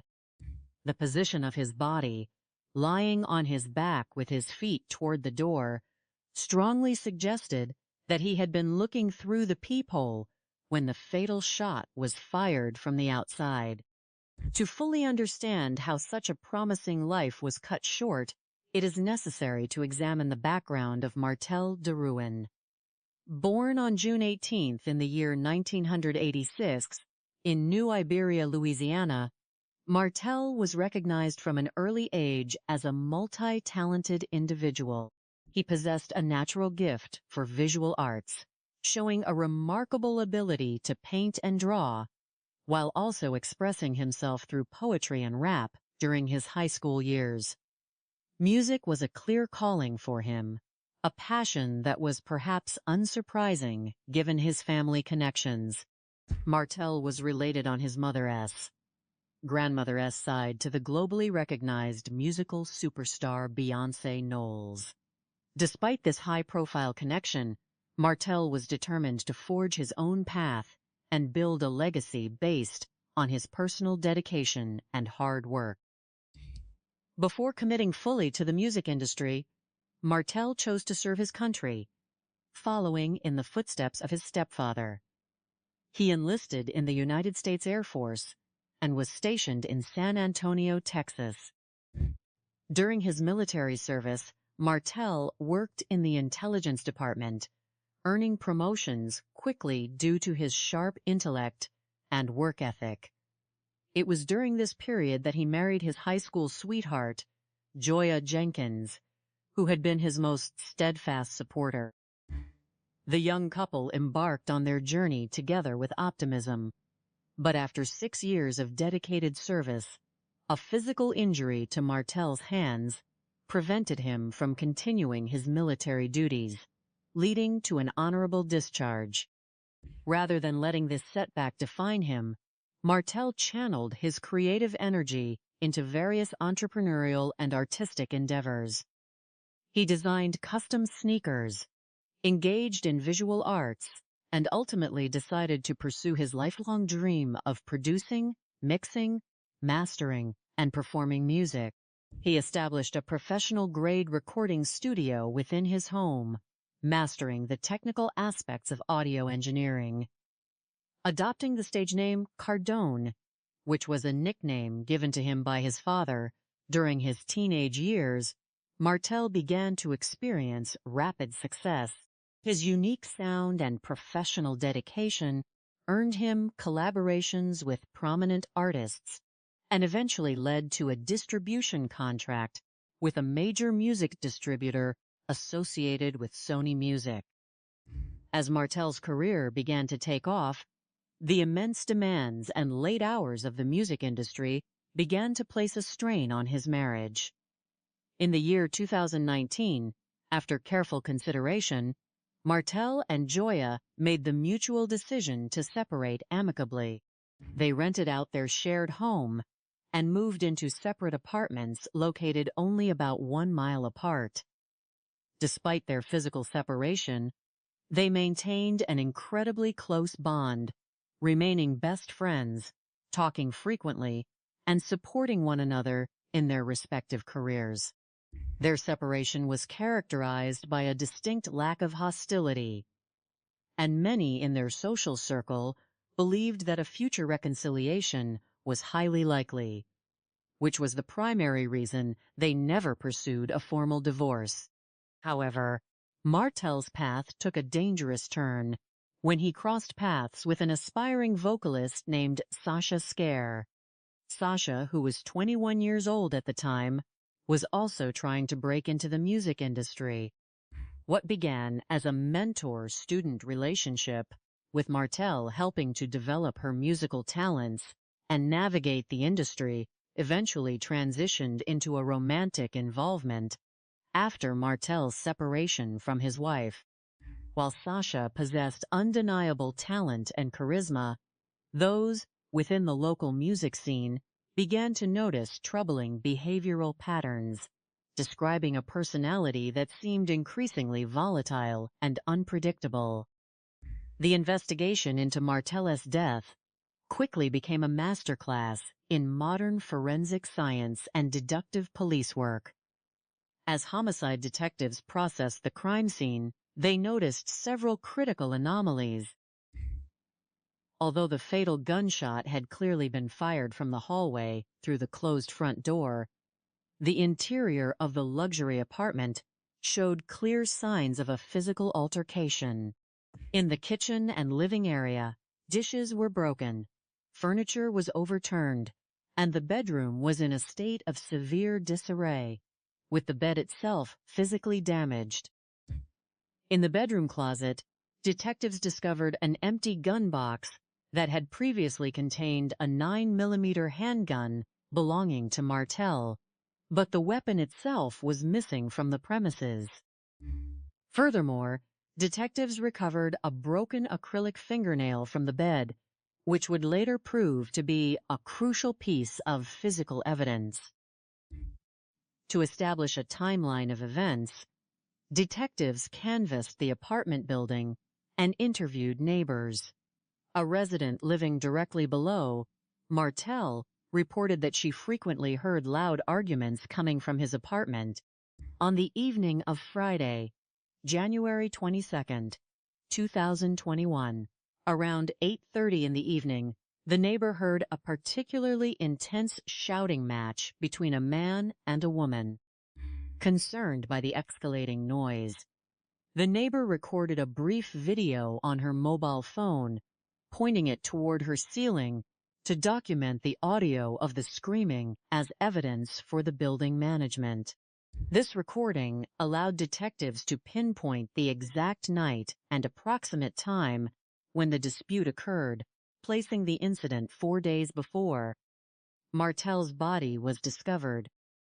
Another neighbor, who lived directly across the hall from Martel, provided an invaluable eyewitness account. She recalled that on that same Friday evening, she heard loud banging at her door and assumed her food delivery had arrived. Upon opening her door, she instead observed a young, slender woman knocking frantically on Martel's door. The woman, who appeared highly agitated, was barefoot and told the neighbor that she was simply trying to get back into the apartment because the occupant had locked her out. The neighbor, wanting to avoid involvement in a personal dispute, closed her door and returned inside. The most baffling initial clue came in the form of a 911 call placed on the night of the incident. A female caller contacted emergency services, claiming that she was locked out of her apartment and feared her husband was injured inside. The caller identified herself as Joya DeRuin, spelling the first name as Joia and attempting to spell the last name. She claimed that her husband, Martel, had locked her out and might need medical attention.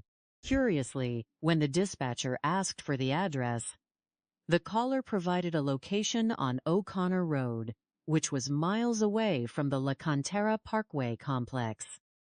When emergency personnel responded to the O'Connor Road address, they found a building that was still under construction and completely vacant. Because there was no active emergency at that location, the call was cleared, delaying the discovery of Martel's body for several days. When detectives analyzed the audio recording of this 911 call, they immediately recognized that the voice did not match that of Martel's actual wife, Joya. Furthermore, Joya spelling her Ove kept no name incorrectly and failing to provide the correct spelling of her married last name was a glaring red flag. Joya herself vehemently denied making the call, explaining to detectives that she had not been at Martel's apartment that evening. When asked who might have the motivation and the knowledge to impersonate her, Joya immediately directed detectives to Sasha Skare. Joya explained that Martel had confided in her about Sasha's increasingly hostile and violent behavior, and that Sasha was well aware of Joya's identity. To confirm their suspicions, detectives obtained surveillance footage from several residents in the building who utilized motion-activated doorbell cameras. The footage from a camera on the floor below Martel's apartment captured a critical sequence of events. On the night of January 22nd, a resident was seen leaving his apartment and walking toward the elevator. As the elevator doors opened and he stepped inside, a distinct popping sound, consistent with a gunshot, could be heard on the audio recording. Moments later, the camera captured a young woman walking rapidly down the hallway. She was wearing a summer dress, was completely barefoot, and matched the physical description of the individual seen banging on Martel's door. Crucially, the video showed that she was carrying a mobile phone in her left hand and a handgun in her right hand. Distinctive tattoos on her exposed arms perfectly matched those seen on Sasha Skare's public social media profiles. A background check on Sasha Skare revealed a deeply concerning history that highlighted her familiarity with high-risk situations. In November of the year 2019, Sasha had been involved in a violent incident in Austin, Texas, during a narcotics transaction that went wrong, resulting in the death of her then-boyfriend, Andrew Bass. Following that incident, Sasha had been charged with aggravated robbery and assault with a deadly weapon. She was actively out on bond for those serious charges when she traveled to San Antonio and became involved with Martel. With an arrest warrant obtained, the police sought the assistance of the United States Marshals Service to initiate a manhunt. Because of Martel's family connection to a global celebrity, the case received significant national media attention, which placed immense pressure on Sasha. Realizing that her escape routes were rapidly closing, Sasha contacted her legal counsel and ultimately surrendered to authorities in February of the year 2021.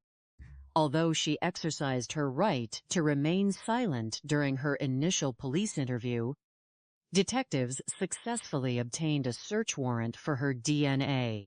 The subsequent forensic analysis confirmed that the DNA found on the acrylic fingernail recovered from Martel's bed was an identical match to Sasha Skare. In August of the year 2023, the case finally proceeded to trial in Bexar County.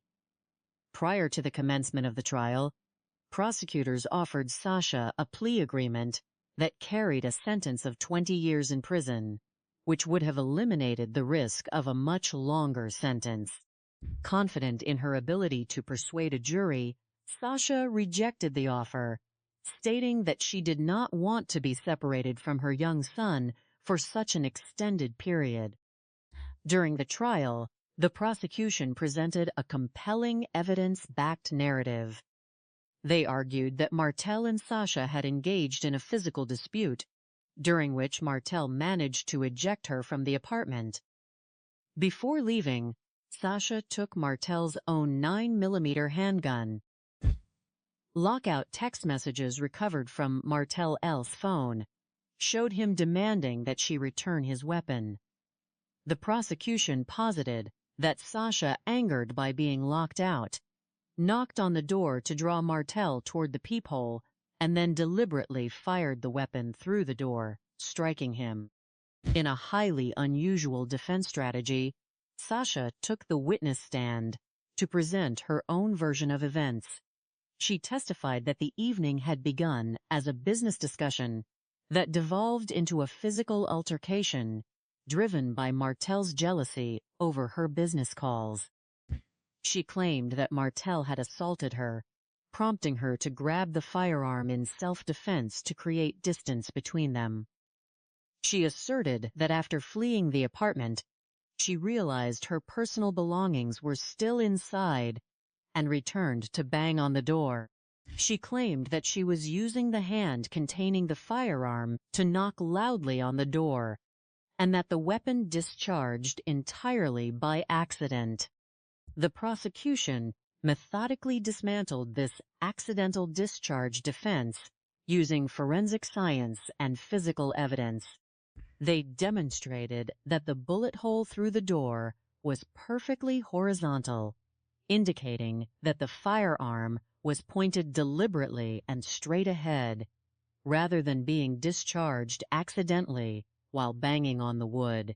Furthermore, crime scene photographs refuted Sasha's testimony that she had frantically scrambled over a kitchen counter to escape, as delicate items on the counter remained completely undisturbed. The prosecution also highlighted the cold-blooded nature of her actions following the shooting, particularly her decision to call 911 using a false identity and a fictitious address, which was a calculated attempt to mislead the police and avoid immediate detection. On August 31st, the jury returned a verdict of guilty of murder after only 2 hours of deliberation. Following the punishment phase, during which Martel's family spoke of the devastating impact of his loss, the jury sentenced Sasha Skare to 55 years in prison. The verdict brought a sense of profound relief and justice to Martel's family, who continue to honor his memory and celebrate his life. This tragic case offers several profound lessons regarding personal safety, the warning signs of toxic relationships, and the critical importance of situational awareness. One of the most vital lessons is the necessity of recognizing red flags early in a relationship. Sasha's involvement in a prior violent incident and her pending criminal charges were significant indicators of a propensity for high-risk and dangerous behavior, while Martel was motivated by a desire to help an aspiring artist and maintain his professional endeavors. Entering into a close personal relationship with an individual harboring a history of violence carries inherent risks. Additionally, this case underscores the danger of engaging with an escalating, highly volatile partner. When disputes begin to involve physical altercations or threats, the safest course of action is to disengage completely, seek safety, and involve law enforcement immediately, rather than attempting to handle the situation privately. Martel's attempt to de-escalate the situation by locking Sasha out of the apartment was a logical safety measure. But the presence of a firearm within the reach of an agitated individual completely altered the dynamic. Ensuring that firearms are securely stored in locked safes, rather than being left accessible during domestic disputes, is a critical safety practice that can prevent impulsive acts of violence. For law enforcement, the successful resolution of this case highlights several highly effective strategies that can be utilized to apprehend perpetrators more rapidly. The immediate preservation of digital evidence, such as doorbell camera footage and neighbor audio recordings, was paramount in establishing an accurate timeline and identifying the suspect. Modern police work relies heavily on the cooperation of the community, and encouraging residents to utilize smart home security systems creates an invaluable network of digital witnesses. Furthermore, the meticulous analysis of the fraudulent 911 call demonstrated the importance of verbal forensics, as the spelling errors and vocal discrepancies quickly exposed the caller's deception. By combining rapid community outreach, thorough digital analysis, and seamless cooperation with federal agencies, like the United States Marshals Service, law enforcement can quickly narrow the field of pursuit and ensure that individuals who pose a danger to society are swiftly and safely brought to justice, preserving the safety of the community and honoring the memory of the victims.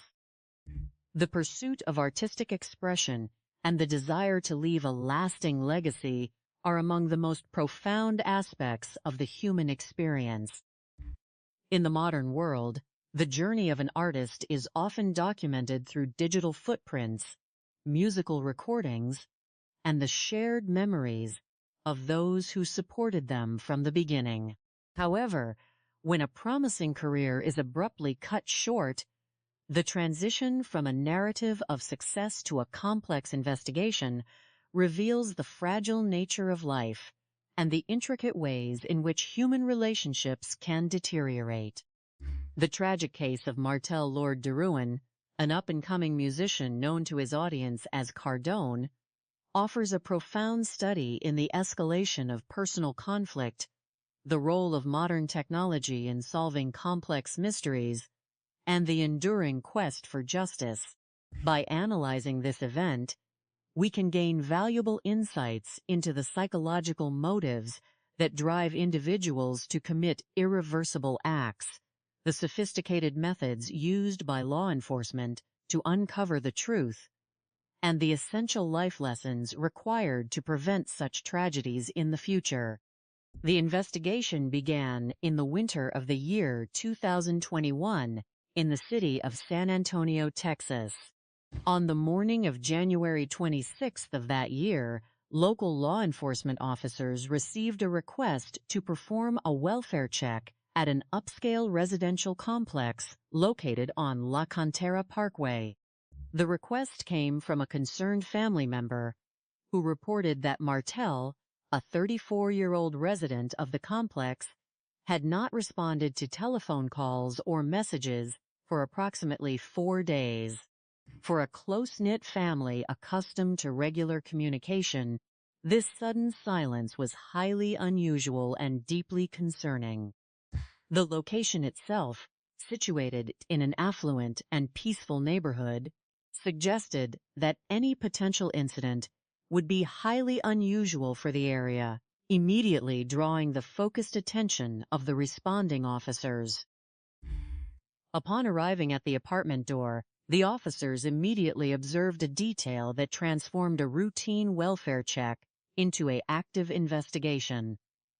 At approximately eye level, just to the left of the viewing peephole, was a small, clean opening through the wooden door. The nature of the opening suggested it was caused by the passage of a high-velocity projectile fired from the outside hallway into the apartment. When the officers attempted to gain entry using the assistance of building maintenance, they discovered that the door was secured from the inside by a heavy deadbolt. This physical barrier required the maintenance staff to utilize mechanical tools to drill through the locking mechanism before entry could be achieved. Once the door was opened, the officers discovered the lifeless body of Martel lying on his back near the entrance. The positioning of the body and the physical evidence surrounding him indicated that he had suffered a fatal head injury, and the location of the wound aligned precisely with the trajectory of a projectile fired through the door while someone was looking through the peephole. The victim was a man of diverse talents and significant promise. Born on June 18th in the year 1986, in New Iberia, Louisiana, Martel had demonstrated an early affinity for the arts, excelling in painting, poetry, and musical composition. His family possessed a deep connection to the global music industry, being related through the grandmother's side of the family to the internationally acclaimed artist Beyoncé. This familial connection was a source of pride, but Martel was determined to forge his own path. Before dedicating himself fully to music, he served honorably in the United States Air Force for 6 years, working in the intelligence department and earning rapid promotions before a hand injury led to his honorable discharge. Following his military service, he settled in San Antonio with his high school sweetheart and wife, Joya, where he established a professional home recording studio and began producing and engineering music under the stage name Cardone. His dedication soon resulted in a significant distribution agreement with a major music label, positioning him on the cusp of national recognition. Despite his professional success, the demands of a rapidly developing music career placed a strain on his marriage. Martel and Joya eventually made the mutual decision to separate, moving into separate residences located about 1 mile apart while remaining close friends and professional collaborators. This amicable separation left open the possibility of a future reconciliation, as both individuals focused on their respective passions while maintaining daily contact. However, this supportive dynamic was complicated by the introduction of new individuals into Martel's personal life, specifically a young woman named Sasha Skare, a 21-year-old aspiring musician from Austin, Texas, with whom Martel began a personal and professional relationship. As homicide detectives processed the crime scene, they uncovered several contradictions that challenged the initial appearance of an external attack. Although the fatal projectile had clearly been fired from the hallway, the interior of the apartment showed unmistakable signs of a physical struggle. Kitchen dishes were shattered across the floor, furniture was overturned, and the bed in the master bedroom was damaged. Furthermore, detectives located an empty container designed to hold a 9mm handgun, Yet the firearm itself was missing from the premises. This led investigators to hypothesize that the victim may have been harmed with his own property, and that a domestic dispute had occurred inside the apartment prior to the final, fatal encounter at the door. The search for physical evidence yielded a crucial clue on the damaged bed: a single broken acrylic fingernail. Recognizing the potential for genetic analysis, forensic technicians carefully collected the item, hoping it would provide a direct link to the individual who had been present during the struggle. Meanwhile, detectives conducted a thorough canvass of the residential complex, seeking witnesses who might have heard or seen something unusual on the night of the incident.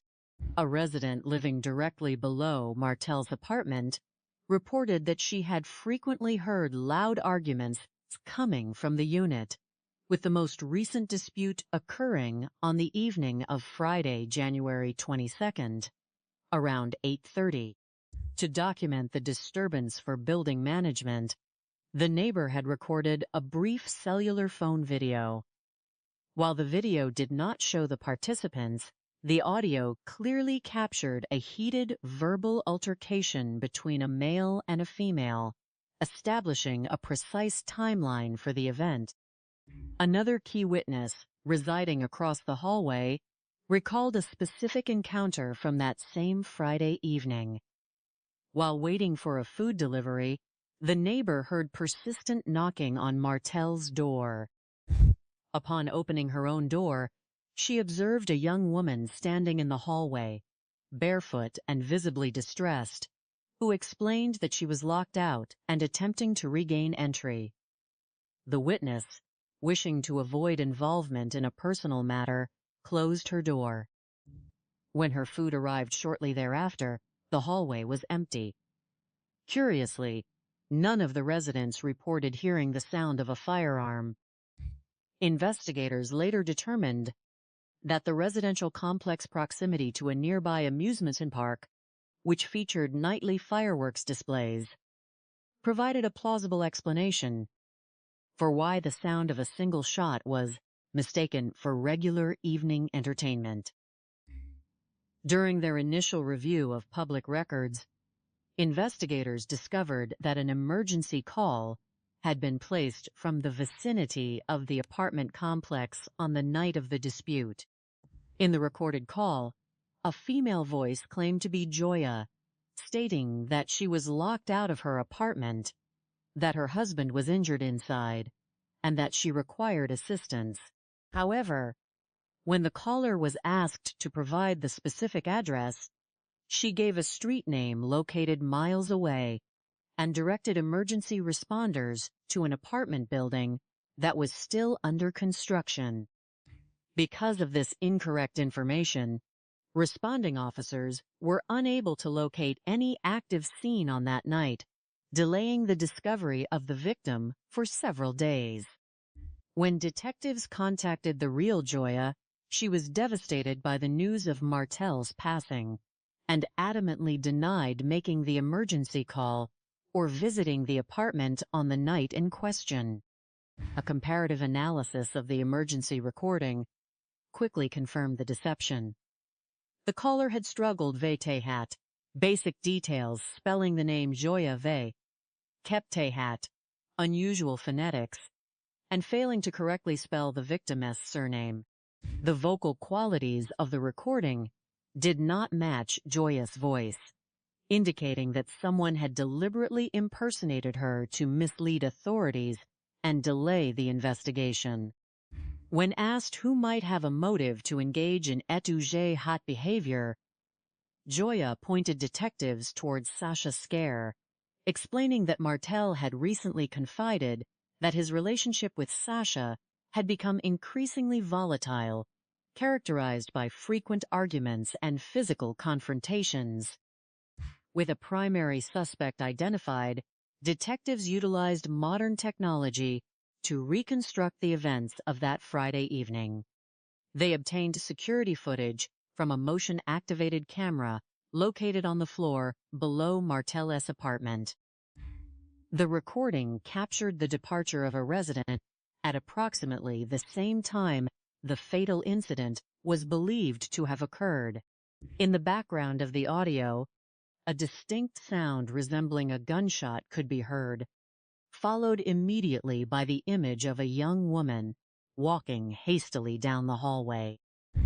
The woman was barefoot, dressed in a summer garment, and appeared to be carrying a cellular phone in one hand and a handgun in the other.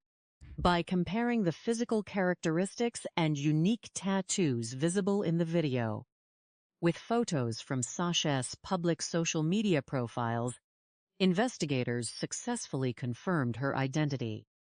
A comprehensive background check on Sasha revealed a troubled past and a previous encounter with violence.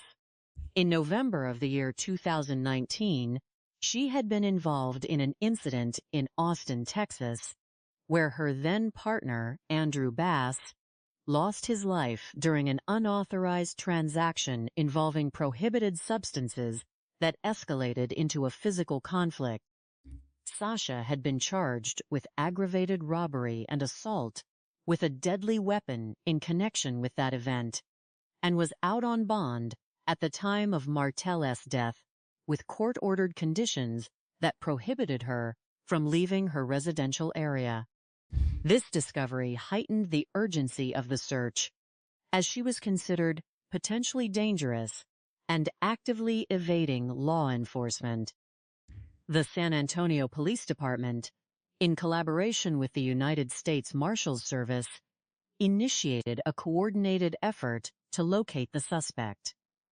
Recognizing the power of public assistance, authorities released her photograph to local and national media outlets. The high-profile nature of the case, amplified by the victim's connection to a global music icon, generated significant public interest. Knowing that her escape routes were rapidly closing, Sasha contacted her legal representative and surrendered to custody in February of the year 2021, where she was formally charged with the offense of murder. Although the suspect exercised her constitutional right to remain silent during initial questioning, the accumulated physical and digital evidence spoke clearly. Forensic analysis confirmed that the genetic material recovered from the broken acrylic nail found at the scene matched Sasha's profile. Furthermore, a digital search of Martell's cellular phone revealed a series of text messages exchanged in the minutes leading up to his death. The messages indicated that Martell had confronted Sasha regarding her behavior, leading to a physical altercation in which he defended himself and demanded that she leave. Crucially, his final messages instructed her to return his missing firearm, which she had apparently taken from the apartment. In August of the year 2023, the case proceeded to trial in a Texas courtroom. Despite being offered a favorable plea agreement that carried a sentence of 20 years, the defendant chose to reject the offer and present her case to a jury. During the proceedings, the defense took the unusual step of placing the defendant on the witness stand to testify in her own defense. She claimed that Martell had become aggressive during an argument, prompting her to defend herself, locate the firearm for protection, and flee the apartment. She further asserted that her return to the door was an attempt to retrieve her personal belongings, and that the firearm had discharged accidentally when she used it to knock on the wooden surface. The prosecution successfully dismantled this narrative using precise forensic science and logical analysis. Expert testimony demonstrated that the projectile had traveled on a completely horizontal path directly through the door, a trajectory inconsistent with an accidental discharge caused by striking the door with the side of a weapon. Additionally, crime scene photographs refuted her claim of leaping over a kitchen counter to escape, as delicate items resting on the narrow surface remained entirely undisturbed. The jury deliberated for only a few hours before returning a verdict of guilty, and the court subsequently sentenced the defendant to 55 years in confinement. This tragic sequence of events highlights several critical lessons regarding human behavior, conflict resolution, and the modern methods of justice. The primary motive behind this crime lies in the destructive cycle of possessiveness, volatile emotional reactions, and an inability to accept personal boundaries. In relationships where communication breaks down and is replaced by physical confrontation, the presence of a firearm significantly increases the likelihood of a fatal outcome. To prevent such tragedies, individuals must recognize the warning signs of toxic dynamics early and seek support from professional resources or law enforcement before disputes escalate to violence. For law enforcement, the rapid resolution of this case underscores the importance of integrating traditional investigative techniques with modern digital tools. The utilization of motion-activated security cameras, cellular phone data, and rapid genetic analysis allowed detectives to quickly reconstruct the timeline and identify the perpetrator despite her calculated attempts at deception. The failure of her attempt to impersonate the victim's wife demonstrates that modern forensics can easily pierce through superficial attempts at misdirection, showing that those who attempt to evade the law through complexity often create the very clues that lead to their own apprehension. Ultimately, the conviction of the responsible individual stands as a testament to the dedication of the investigating officers and the power of truth to prevail over deception, offering a measure of peace to a grieving family and reminding the community of the enduring value of human life. During her trial in September of the year 2019, Barbara pleaded not guilty, and her defense team attempted to divert suspicion toward a neighbor who was also a nurse. However, investigators easily disproved this theory, establishing that the neighbor was out of town at a conference at the time of the fire. Barbara took the stand in her own defense, attempting to sway the jury with emotional testimony, but the community and the prosecution recognized her tears as a continuation of her performative nature. After a brief deliberation of approximately 3 hours, the jury returned a verdict of guilty on both counts. Barbara was sentenced to life in prison without the possibility of parole, plus 25 years for the arson charge. This tragic case offers a profound lesson on the dangers of superficial vanity and the severe psychological consequences of prioritizing social status over human life. It highlights the incredible detail-oriented work of forensic investigators and the local police, whose refusal to accept a convenient explanation allowed them to secure justice for Timothy. The community of Centerville was left to heal from a tragedy that stripped 2 children of their father and exposed the dark reality behind a seemingly perfect household, proving that the truth will ultimately prevail over even the most calculated deception. Analyzing this case reveals a deep-seated psychological conflict that is unfortunately common in modern society. The primary motive behind this tragic crime stems from an intense, obsessive desire to maintain an outward appearance of domestic and financial perfection. In small, close-knit communities, the social pressure to conform to high standards of material success can sometimes overwhelm personal ethics.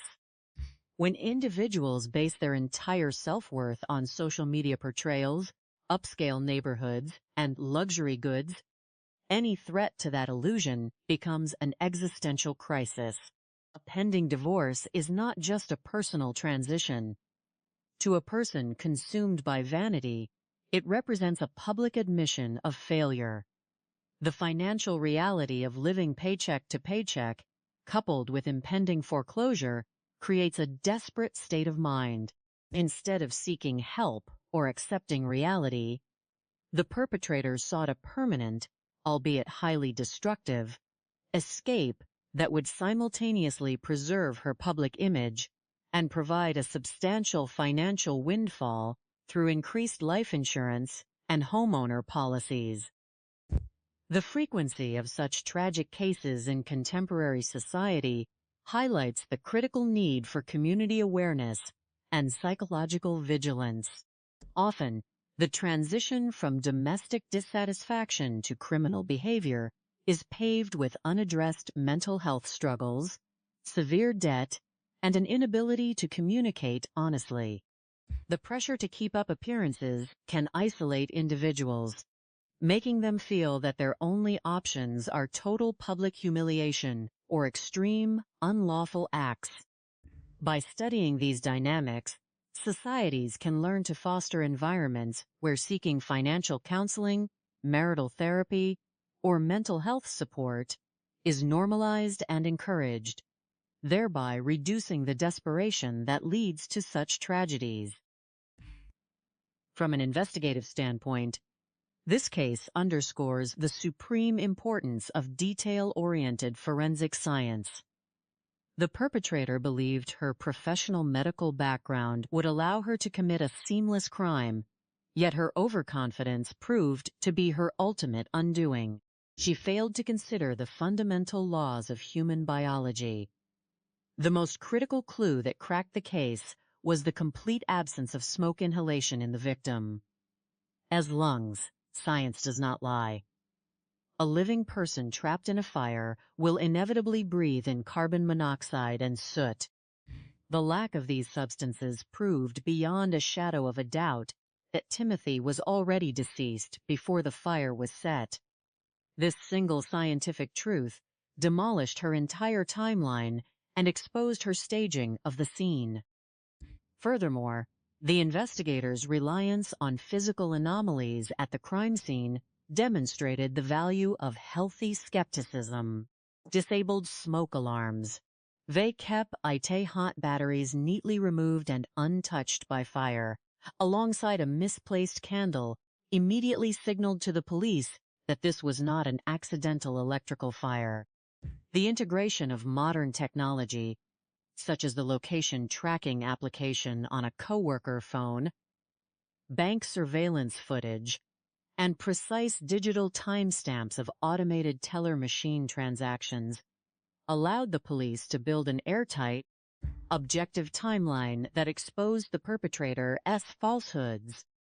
This demonstrates how the combination of classical detective work, physical evidence, and digital forensics is essential in solving complex modern crimes.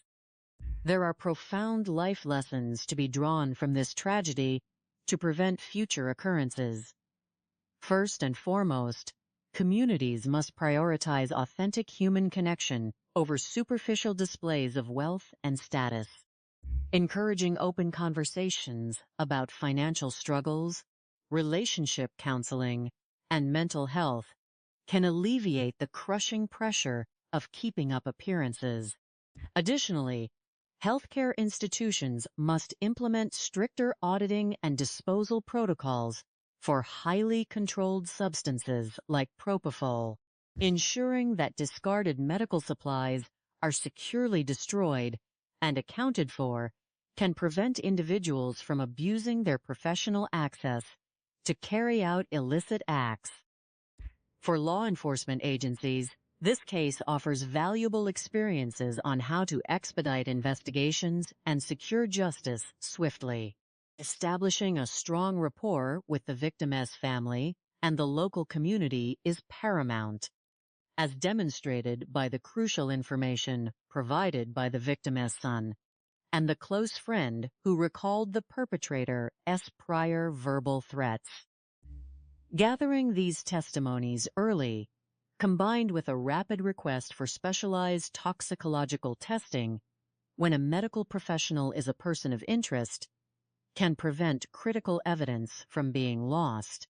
Ultimately, this case serves as a powerful testament to the triumph of justice, showing that the dedicated, systematic efforts of a community's protective forces will always expose the truth and honor the memory of those who were lost.